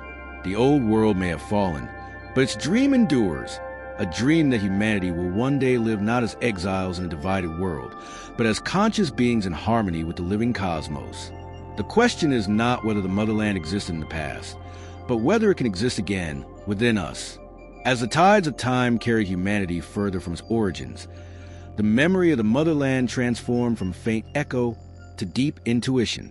It was no longer spoken of as a place, but felt as a longing, an unexplainable yearning for wholeness, for something lost but not forgotten. Across the ages, mystics, poets, and visionaries described it in their own language. Some called it paradise, others Eden, others the first light, yet all pointed toward the same truth, that somewhere in the soul of mankind lies a remembrance of a time when we were one with creation, when our thoughts shaped matter, and our lives flowed in rhythm with the cosmos. This yearning, this ache for the forgotten harmony, has been the hidden engine of civilization itself. It is what drives us to explore the stars, to build monuments that touch the sky, to seek connection beyond the limits of the known. Every age of discovery, every renaissance, every spiritual awakening, each is an attempt, conscious or not, to return to that lost vibration of unity. The motherland may have sunk beneath the waves, but its dream became the blueprint for every civilization that followed. It whispers in architecture, in music, in philosophy, in the way we still gaze at the stars as if searching for home. In the earliest temples of Sumer and Egypt, this memory took form through ritual and geometry. The ancients built sacred spaces not for worship, but for alignment, places where the human soul could resonate with the higher frequencies of existence. Every chamber, every corridor was designed to amplify vibration. Sound, light, and symbol worked together to create harmony between the individual and the universe. The priests who maintained these temples were not merely religious figures. They were scientists of the unseen, inheritors of the motherland's technology of consciousness. They knew that enlightenment was not a gift from the gods, but a process of tuning the human instrument to the frequency of creation. Even in lands far from the deserts of Nile or the valleys of the Euphrates, the same pattern emerged. The temples of Angkor, the ziggurats of Mesopotamia, the pyramids of Mexico, the stone circles of Europe, all echoed the geometry of the stars. These were not coincidences or local inventions. They were the fingerprints of a global memory, a scattered humanity. Each culture isolated by time and ocean still carried within them an ancient instruction to build upward, to remember the sky, to recreate in stone what once existed in energy. In this way, the memory of the motherland became immortal, woven into the earth itself. But time, ever the silent sculptor, continued to erode clarity. The knowledge that had once been direct experience became encoded myth, and the sacred science of resonance turned into religion. What had once been tools of awakening became instruments of control. The priesthoods, realizing the power that mystery held over the masses, began to guard the secrets of the old teachings. They wrapped truth in allegory, hiding it beneath layers of doctrine and fear. Thus began the great divide between spirit and matter, between the few who remembered and the many who forgot. Humanity, once united in the understanding of oneness, became fragmented into nations, faiths, and dogmas. Still, the guardians of the hidden flame never vanished. Through secret lineages and hidden brotherhoods, they carried forward the last sparks of the old knowledge. They became the alchemists, the sages, the philosophers, always a small number, always misunderstood, but always present. Their mission was not to dominate the world, but to keep alive the memory that all is one. From the oracles of Delphi to the mystery schools of Alexandria, from the druids of the north to the monks of the east, each preserved fragments of the lost wisdom. Even when the temples were destroyed and the libraries burned, the truth found new vessels in poetry, in mathematics, in art. For truth, once born, cannot be destroyed. It only changes form. In more recent centuries, whispers of the motherland began to surface again, this time under different names. Explorers and philosophers spoke of lost continents, of civilizations buried beneath the sea. The stories of Atlantis, Lemuria, and Mu began to reemerge, each a distorted reflection of the same forgotten reality. Though dismissed as myth by the rational mind, these tales stirred something ancient within the collective imagination. Humanity was beginning once again to remember that its story did not begin with primitive tribes and caves, but with light, with a golden age where knowledge and compassion were one. Modern science, ironically, began to confirm pieces of the ancient vision. Oceanographers discovered submerged cities off the coasts of India, Japan, and the Caribbean. ruins thousands of years older than known civilizations. Geologists uncovered evidence of rapid, global cataclysms, sudden floods, shifting poles, entire regions swallowed overnight. Linguists found common roots between distant languages, suggesting a shared origin that defied explanation. And everywhere from the Andes to Easter Island stood monuments that whispered technologies beyond the understanding of early mankind. Slowly, the veil between myth and memory began to thin. But perhaps the greatest rediscovery was not physical, but spiritual.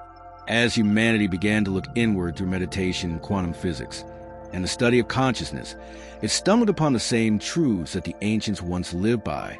Science began to recognize what mysticism had always known, that the universe is not a machine, but a living field of energy, that matter is vibration, that thought itself shapes reality. The teachings of the motherland were not superstition. They were the original science of consciousness. And as this understanding deepens in the modern age, humanity stands on the verge of reuniting what was once divided: the spiritual and the scientific, the visible and the unseen.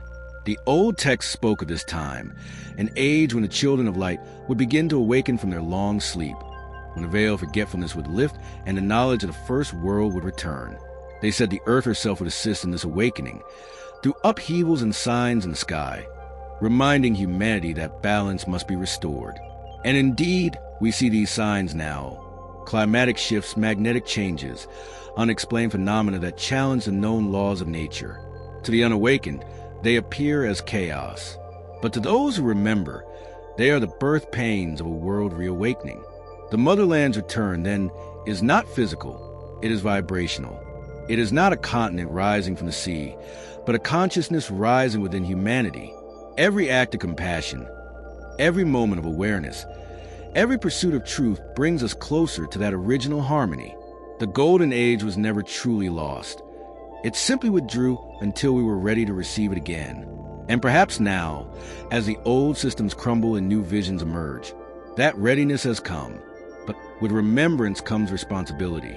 The same forces that built the motherland destroyed it, not by accident, but by imbalance.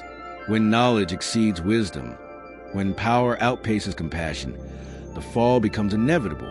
The ancients understood this, and their message was clear. Creation and destruction are two sides of the same breath. To remember the motherland is not to romanticize the past, but to learn from it.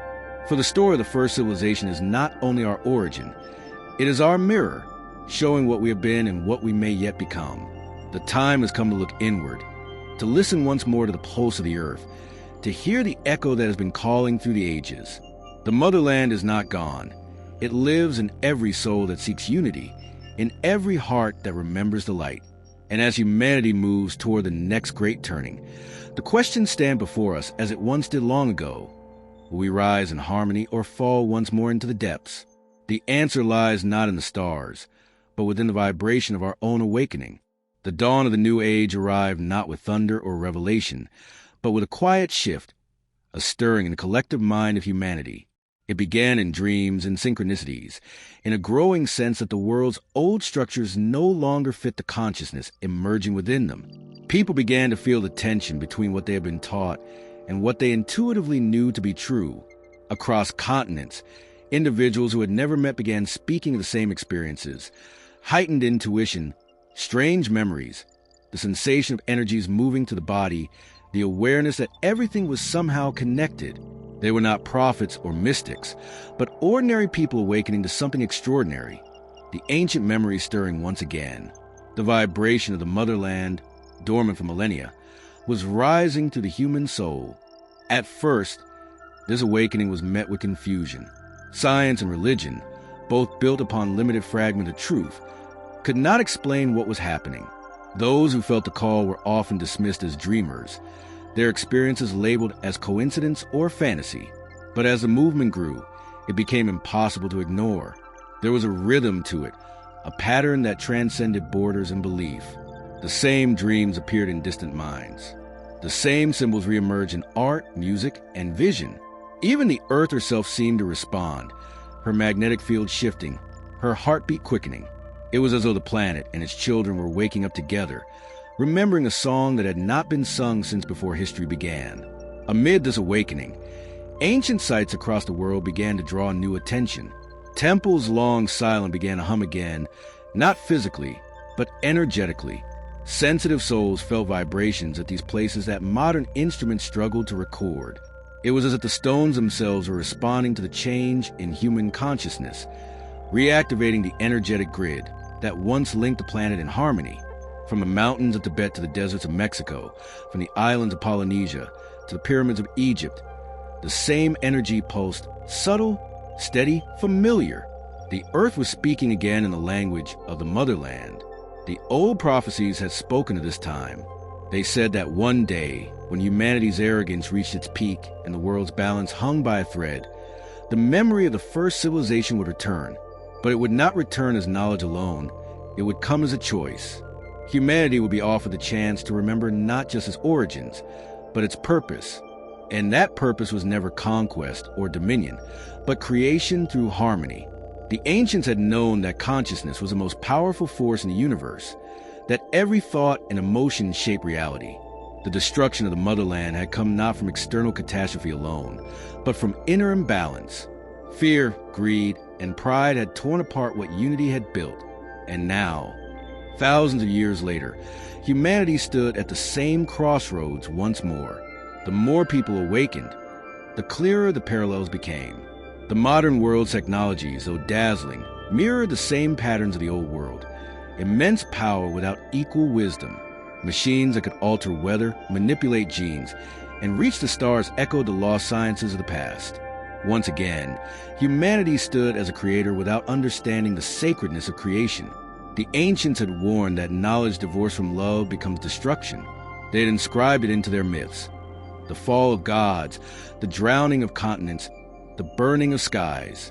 These were not legends of divine wrath, but reminders of cosmic law, that energy flows where consciousness directs, and imbalance in one realm ripples through all others. And yet, within this peril lay potential.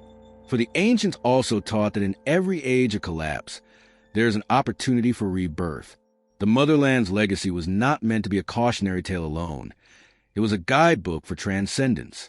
The flood that ended one world became the water that nourished the next.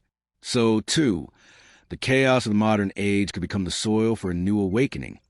If humanity remembered how to live in resonance once more, the first step was the simplest: to listen to the earth, to the body, to the subtle rhythm of existence. For in listening, balance begins to return. Those who practiced the old ways knew this. In meditation, in song, in sacred movement, they aligned themselves with the frequencies of creation. They understood that every human being was a microcosm of the cosmos, a living temple that could either harmonize or distort universal energy. The motherland's greatest discovery was not a technology of machines, but a technology of consciousness. The realization that the human mind and heart are instruments capable of shaping reality itself. When tuned to harmony, they can heal, create, and awaken. When dissonant, they destroy. This was the key the old world had forgotten, and the one the new world must now reclaim. All over the planet, this ancient knowledge began to reappear in modern language. Quantum physicists spoke of entanglement, that everything is connected beyond space and time. Neuroscientists discovered that the heart emits an electromagnetic field more powerful than the brain's, capable of influencing others around it. Researchers in sound and vibration revealed that frequency could heal or harm depending on its resonance. What the ancients had lived as spiritual truth, modern science was beginning to rediscover through data. The circle was closing. The two halves of knowledge, inner and outer, were moving toward reunion. The motherland's wisdom was not lost. It was simply waiting for humanity to mature enough to understand again. Still, the journey was far from complete. The awakening was not universal. It began with a few, spread to many, but remained resisted by the powerful. Systems built on separation, political, economic, religious, depended on humanity's amnesia. The more people remembered, the more those systems trembled. But truth, once remembered, cannot be unlearned. And so, a silent revolution began, not with armies, but with awareness. People began to see through the illusions that had bound them for centuries. They began to feel the unity beneath the divisions. They began, at last, to remember who they were, The Earth responded to this awakening with her own signs. Weather patterns shifted, magnetic anomalies increased, and mysterious lights appeared in the skies. Phenomena once dismissed as myth now returned in undeniable form. The ancients had always spoken of such omens as indicators that the cycles were turning, that the gates between worlds were opening. The same currents that once carried the motherland's temples to ruin were stirring again. But this time, they offered renewal. The planet itself seemed to be participating in humanity's rebirth, urging its children to evolve before it was too late. The new generation, born into this shifting world, carried an instinctive knowing that their purpose was greater than survival or success. They felt drawn to the oceans, to the stars, to the mysteries of the mind. They spoke of unity, energy, frequency, words their ancestors would have recognized. They were the living bridge between the ancient and the modern, between the seen and the unseen. Through them, the motherland's dream was taking form once more, not in stone cities or golden temples, but in consciousness itself. And so, the story came full circle. The first world had fallen because it forgot that creation begins within. The new world would rise because it remembered. The motherland was never meant to be found on a map. It was meant to be found in the heart, the sacred center where humanity and the cosmos meet. As more awakened to this truth, the vibration that once guided the builders of the old temples begins to hum again in every soul ready to listen. The ancients called this moment the second dawn. It was not the end of history, but the beginning of remembrance, the return of light after a long night of forgetting. Whether the world chooses harmony or destruction now depends on whether humanity finally learns what the motherland tried to teach, that love and knowledge are not separate paths, but one and the same. The second dawn was not marked by a single event, but by a gradual unfolding, a quiet illumination spreading through the collective soul of humanity. It began subtly, like the first glimmers of sunlight cresting the horizon after a long night. People from every corner of the world began to experience moments of clarity, flashes of intuition, sudden insights, unexplainable memories that felt older than time itself. These moments came in dreams and meditation, or sometimes in the simple stillness between breaths. They were not visions of the future, but echoes of the past, the memory of a time when humanity lived as one with the earth and the cosmos. For those who experienced it, the feeling was unmistakable. It was as though something ancient within them had awakened and whispered, "You've been here before." As these experiences spread, humanity's understanding of itself began to change. For centuries, we had seen ourselves as isolated beings, product of evolution, born from chaos, destined for decay. But the awakening revealed something far greater. That consciousness did not emerge from matter, but matter from consciousness. The universe was not a random accident, but a living, breathing mind, a cosmic intelligence expressing itself through infinite forms. The ancients had known this truth and built their lives around it. To them, the stars were not distant suns, but reflections of the inner light of creation. To look up at the sky was to look inward. The same patterns that guided the constellations flowed within the human spirit. The fall of the motherland had come when humanity forgot this unity and began to see itself as separate from the whole. Now, that separation was dissolving. The veils that once hid the higher dimensions of existence were thinning. People began to perceive energies they could not name, auras, vibrations, the subtle movement of life between things. The air itself seemed to hum with intelligence.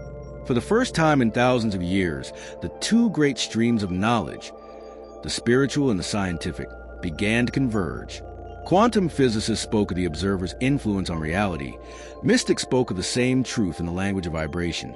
And for the first time, both sides began to see they were describing the same phenomenon. What the ancients called the breath of the Creator was what science now called the field of consciousness. This realization sparked a renaissance of understanding. Thinkers, artists, and innovators began to create not from competition, but from connection. Technology, once a weapon of division, began to serve harmony. Energy systems emerged that drew power from the very resonance of the earth, clean and inexhaustible. Medicine evolved beyond the body, focusing instead on vibration, frequency, and alignment of thought. The walls between faiths and nations began to crumble, for truth had no owner. Humanity was rediscovering the language of the motherland, not through ancient texts, but through direct experience. The knowledge that had been lost beneath waves and centuries was rising again, not in temples of stone, but in the consciousness of humankind. Yet even in this awakening, challenges remained. The shadows of the past had not disappeared. They had only transformed. There were those who feared the light of remembrance, those who had built power on the illusion of separation. They resisted the shift, clinging to the old world of control and hierarchy. Through manipulation, misinformation, and fear, they sought to keep humanity asleep. But the light of awareness, once kindled, cannot be extinguished. It spreads quietly, invisibly, through hearts and minds, dissolving fear as dawn dissolves the night. The more they tried to suppress it, the faster it grew. For every wall they built, 10 souls awoke. The true revolution was not fought with weapons, but with frequency. Those who awakened learned that thought, emotion, and intention were the most powerful forces in existence. When directed in harmony, they could alter not just personal reality, but the collective field. Groups gathered across the world, not in protest, but in meditation, focusing their hearts on peace, on healing, on remembrance. And as they did, measurable changes occurred. Reductions in violence, sudden resolutions to long-standing conflicts, inexplicable bursts of cooperation. It was as if the planet itself responded to the rising vibration, aligning once again with the sacred frequency it had lost when the motherland fell. For the first time in recorded history, humanity began to sense what the ancients had always known, that the earth is alive, conscious, and intimately connected to our evolution. Mountains were not merely stone, they were records of energy. Oceans were not only water, they were the planet's memory. The winds carried information, and the magnetic field of the planet responded to human emotion. Everything was interconnected in a living web, and at the center of that web was consciousness, the same consciousness that had once guided the golden civilization before the flood. Those who remember began to teach again, not as priests or prophets, but as guides. They reminded humanity of the old principles, that all energy follows thought, that love is the highest frequency, that harmony is the key to creation. They spoke of the 3 laws of resonance that had once governed the motherland. First, that the universe is one mind. Second, that energy responds to consciousness. And third, that harmony sustains creation, while discord dissolves it. These were not commandments, but natural laws, as real as gravity and as vital as breath. To live in alignment with them was to live in peace. To ignore them was to invite collapse. As these teachings spread, the illusion of power began to lose its hold. Those who built empires of greed and fear found that their influence was crumbling, not through rebellion, but through irrelevance. The people no longer needed masters. They were remembering their own power, their own divinity. And with that remembrance came something even greater: compassion. For when one recognizes that all life is a single consciousness expressing itself in countless forms, judgment becomes impossible. The wars of the past, the divisions of race, creed, and class, all began to dissolve under the light of understanding. Humanity was not many, it was one. It had always been one. The illusion had simply hidden that truth. The return of the motherland was not a continent emerging from the sea, but a consciousness rising from within. It was a rebirth of the ancient dream, the restoration of balance between earth and sky, matter and spirit, human and divine. The ancients had called this moment the Great Remembering, and they had known it would come when humanity stood at the edge of both destruction and enlightenment. That edge had arrived. The question was whether we would choose to walk into the light of remembrance or fall once more into the abyss of forgetfulness.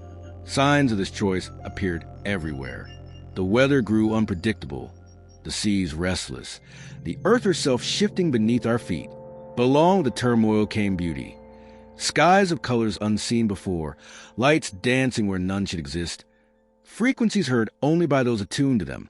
It was as though the planet was tuning herself, preparing for a new octave of existence.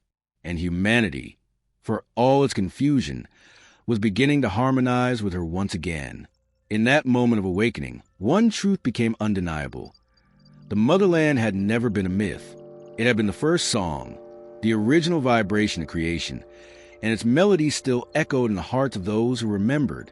Every temple, every pyramid, every legend of gods and lights descending from the heavens, They were all verses of that song. And now, after countless ages, the song was being sung again, this time by humanity ready to understand it. For the first time since the fall, the circle was closing. The exile was ending. The children of the motherland were coming home, not to a place, but to a state of being. As the awakening deepened, the invisible threads that connected all life began to shimmer in the awareness of humanity. People started to feel the pulse of the planet within themselves, not as a metaphor, but as a physical resonance. Cities hummed differently. Forests seemed to whisper. Even the stars at night appeared closer, brighter, more alive. The line between the material and the mystical grew thinner until it was barely there at all. The age of separation was ending, and something vast was emerging, something ancient yet entirely new. It was the rebirth of memory itself, the return of knowledge that had lain dormant since the time before time. Humanity was rediscovering what it meant to be more than flesh, more than thought, to be an expression of the infinite. The elders who remembered the old ways began to speak again. They told stories that had long been dismissed as myth. Stories of a golden continent that had once stood in the middle of the Pacific, where the laws of creation were understood not through words, but through direct communion with the living forces of nature. They spoke of cities that glowed without fire, of people who could move stones as if they were weightless, of gardens that grew without decay. But more than that, they spoke of harmony, of a time when every living being was aware of its place in the great design. The people of that world did not seek to dominate nature, for they knew they were part of it. Their temples were built in resonance with the Earth's magnetic currents, their songs tuned to the frequency of the stars. They lived as children of both Earth and heaven, and for them, the universe was a single living body. Now, in this new dawn, fragments of that ancient harmony began to re-emerge. The geometry of sacred design appeared in the visions of architects. Scientists uncovered principles of resonance and frequency that matched the forgotten symbols carved into the ruins of ancient civilizations. Mathematicians, mystics, and engineers began to speak the same language without knowing it. Everywhere, patterns repeated, spirals, ratios, harmonics, as though reality itself was reminding us of the code that had once bound heaven and earth together. And beneath it all was a rhythm, a pulse, that matched the heartbeat of the human soul. The earth herself was awakening, shaking off the residue of ages. The magnetic poles shifted slightly. Subtle changes rippled through the climate and the oceans. To those still trapped in fear, these were signs of chaos. But to the awakened, they were signs of renewal, the planet adjusting to a higher vibration, preparing to host a new form of consciousness. The ancients had foreseen this moment, calling it the turning of the cycle. They knew it would come when humanity's material progress outpaced its spiritual maturity. And they warned that when that imbalance reached its peak, the earth would intervene, not in punishment, but in restoration. The flood that once washed away the motherland had not been an act of wrath, but of cleansing, a way to reset the balance. Now, once again, the world stood on the edge of such a shift. But this time, it would not be water that cleansed the earth. It would be light.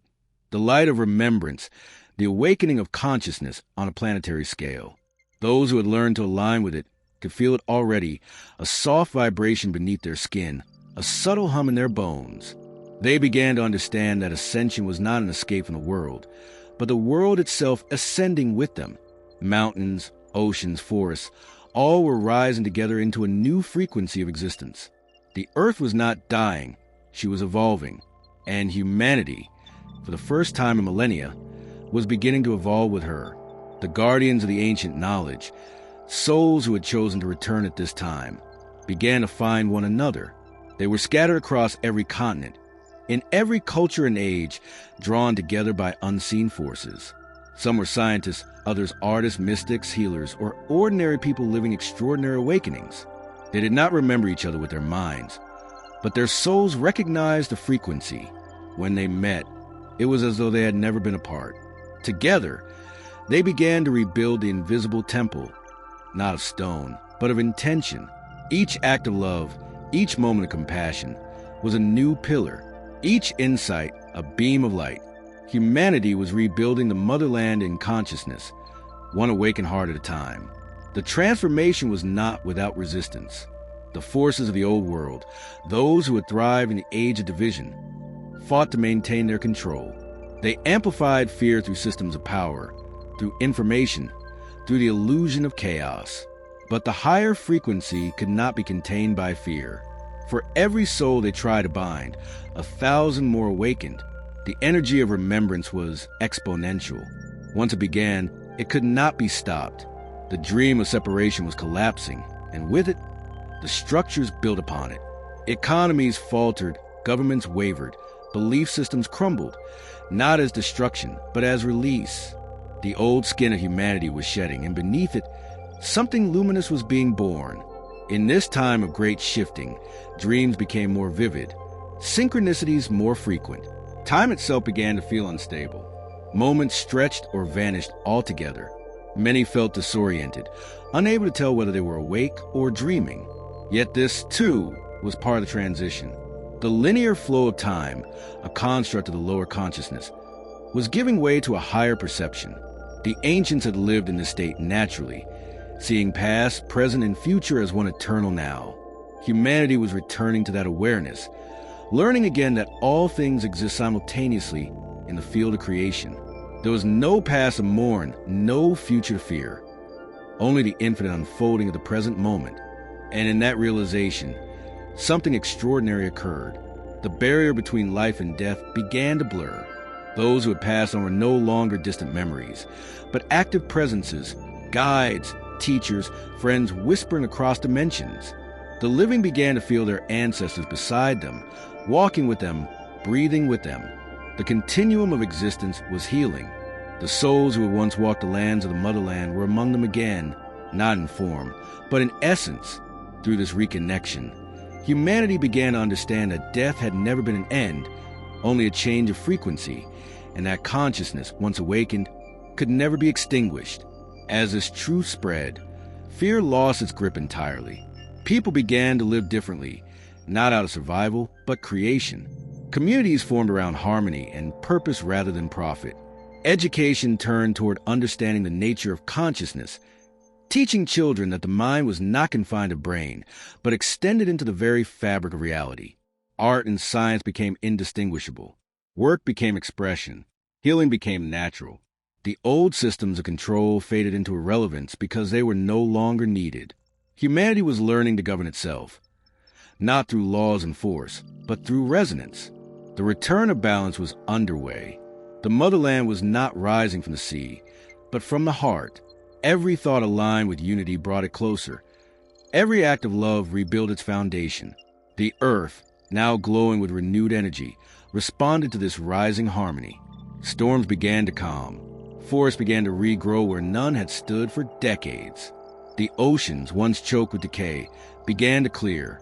The planet itself was healing, not by chance, but by vibration.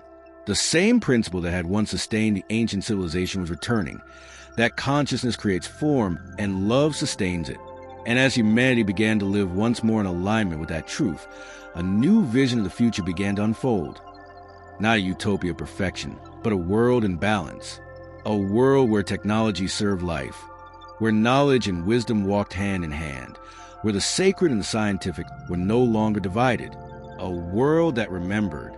For the first time in ages, the song of the earth was in harmony with the song of humanity. The cycle was turning, and the next chapter of creation was about to begin. The dawn of the new era arrived not with trumpets or celestial signs, but with a silence so deep it seemed to echo across creation. It was a silence that comes before revelation, the pause between the in-breath and the out-breath of the universe. Humanity stood on the edge of a transformation so profound that even the stars seemed to hold their breath. The world was still, yet alive in a way it had never been. The vibration of the planet had changed, and with it, the vibration of every living thing. The old frequencies of fear and division could no longer sustain themselves. They crumbled quietly, dissolving into the hum of a new order rising from the heart of creation. People began to notice a difference first in small ways. The way light moved through the air, how colors seemed more vivid, how time felt less rigid.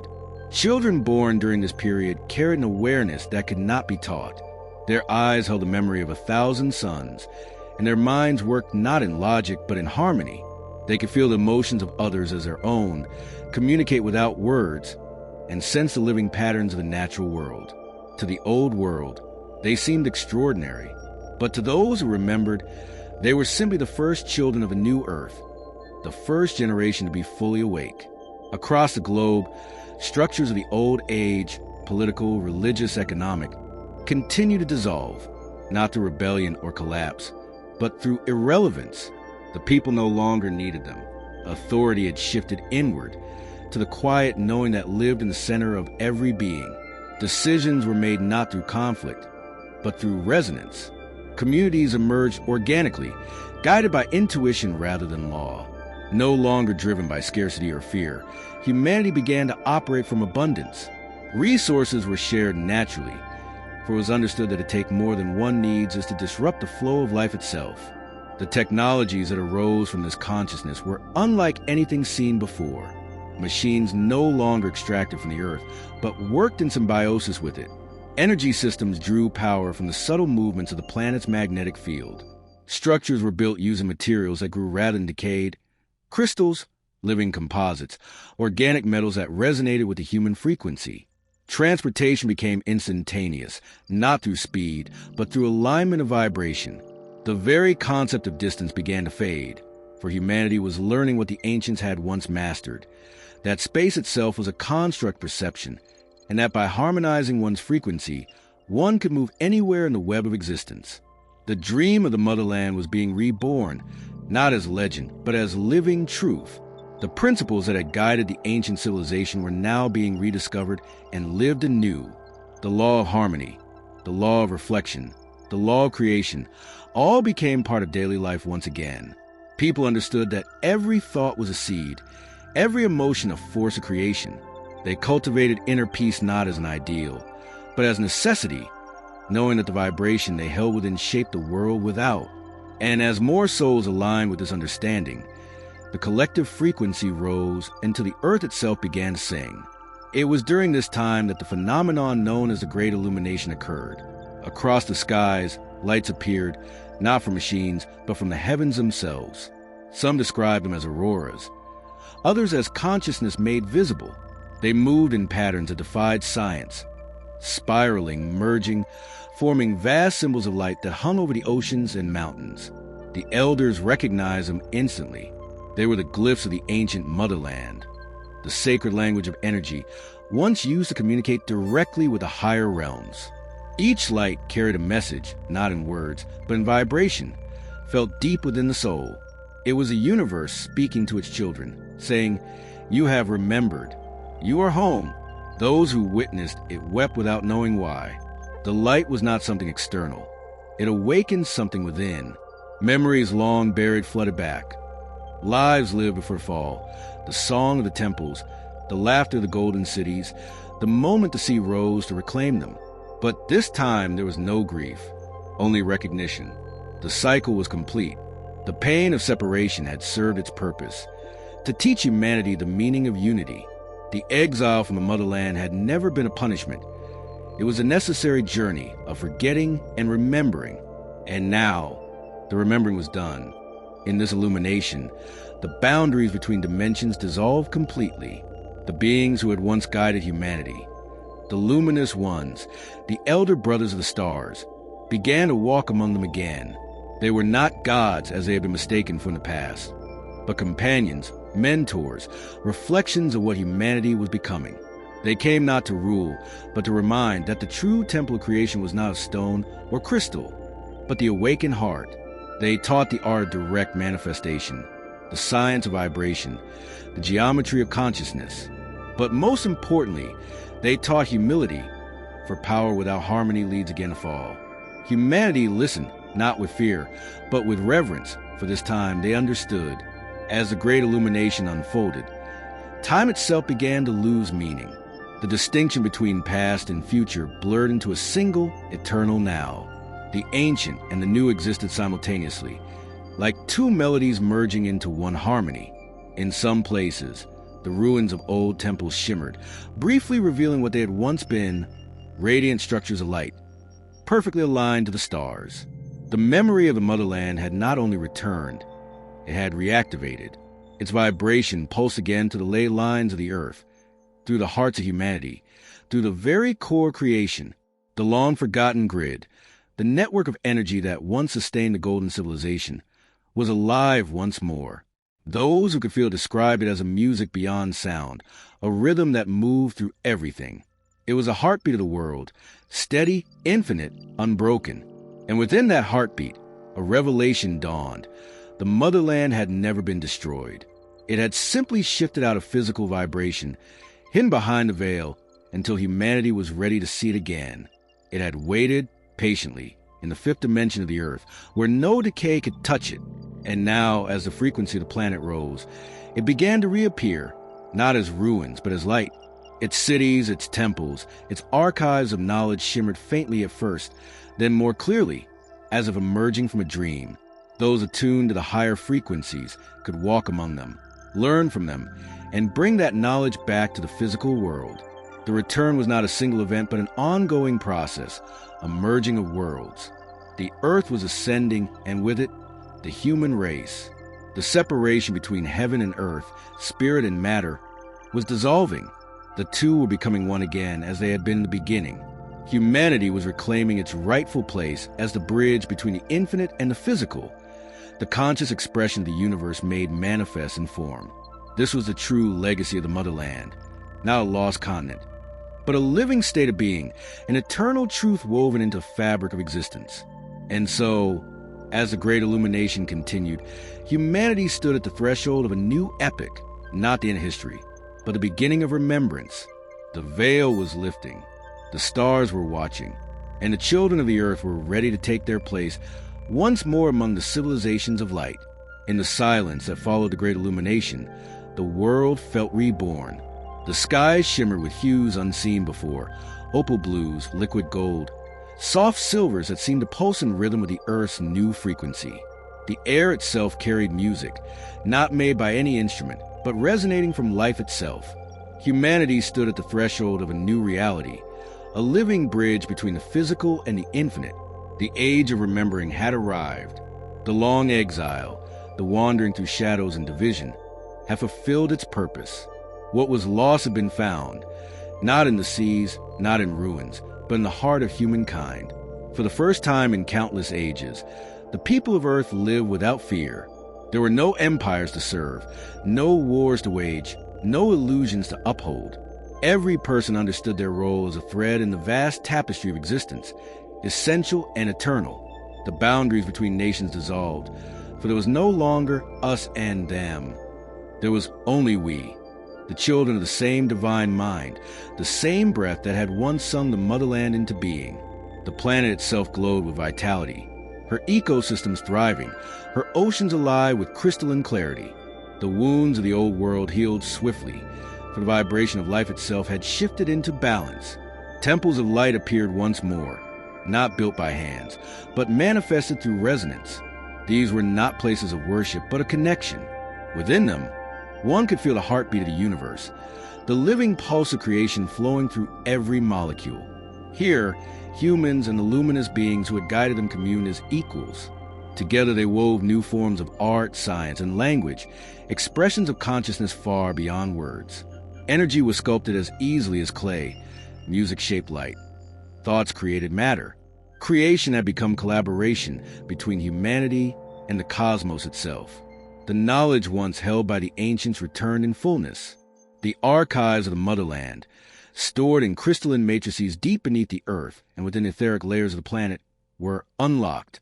Streams of information flowed into the minds of those attuned: geometry, energy systems, cosmic histories, the mathematics of light. But this time, the wisdom was tempered by humility. The people knew that knowledge without heart leads to ruin, that power without love breeds collapse. And so they walked carefully, honoring the equilibrium that sustained all creation. They understood that the motherland had fallen not because of divine punishment, but because of imbalance, the forgetting that creation and creator are one. Now, that balance was restored. The triad of existence, spirit, matter, and consciousness, stood aligned again. Humanity was no longer divided between heaven and earth, for both realms were one continuous field of life. The luminous being spoke of this as the great synthesis, the merging of all dimensions into harmony. It was the destiny of every world, the rhythm of evolution itself. The Earth had completed her long initiation and entered into the Council of Awakened Worlds, a network of civilizations that guided creation across the stars. Humanity, once lost in the darkness of forgetting, now took its place among them, not as servants, but as equals. And yet, amid this vast cosmic renewal, there remains something deeply human, a quiet awe, a sacred gratitude. People still watched the sunrise with wonder. They still felt the pull of the sea, the whisper of the wind, the warmth of touch. They had not transcended life. They had illuminated it. The divine was no longer a distant dream, but present in every breath, every heartbeat, every living thing. The ancients had called this the return to the one, the state of perfect remembrance in which every fragment knows itself as part of the whole. Humanity had finally come home, not to a continent, but to consciousness itself. As generations passed, memory of the old world faded like a distant dream. The stories of war, greed, and suffering became myths, lessons in the eternal dance of forgetting and remembering. Children grew up knowing only unity, balance, and joy. They learned that creation was a song, a vibration sung by the heart of the universe, and that each being was a note within it. When all notes harmonized, reality itself shimmered with beauty beyond description. This was a legacy of the motherland, the melody of life in perfect resonance. But even as humanity flourished in this new golden age, the elders reminded them of one truth above all, that cycles never end. Every dawn carries the seed of its dusk. Every ascent begins a next ascent. The universe breathes eternally, expansion and contraction, creation and rest. The motherland had risen again because humanity had remembered. And one day, far in the future, when the song fades once more into silence, the cycle will begin again. Another world will forget, and another will remember. Such is the rhythm of the infinite. On a clear morning beneath skies of pale fire, a child once asked an elder, "Was the motherland ever truly lost?" The elder smiled and placed a hand over the child's heart. "It was never lost," they said softly. "It was waiting here, in the silence between your heartbeats, for you to listen." And as the sun rose higher, the light danced across the waters, and for an instant, if one looked closely, one could see the faint shimmer of that ancient land reflected on the horizon. It was not a mirage, but a memory, the echo of a civilization that had never truly died. For the motherland was not a place. It was eternal song creation itself. The first note and the last, the dream that breathes through all worlds. And in that moment, as the wind carried the melody across the shining oceans, the circle was complete. Humanity had remembered its origin, its purpose, and its destiny. The lost continent had risen again, not from the depth of the sea, but from the depths of the soul. The journey of forgetting and remembering had ended. The motherland lived once more, everywhere, in everyone, forever.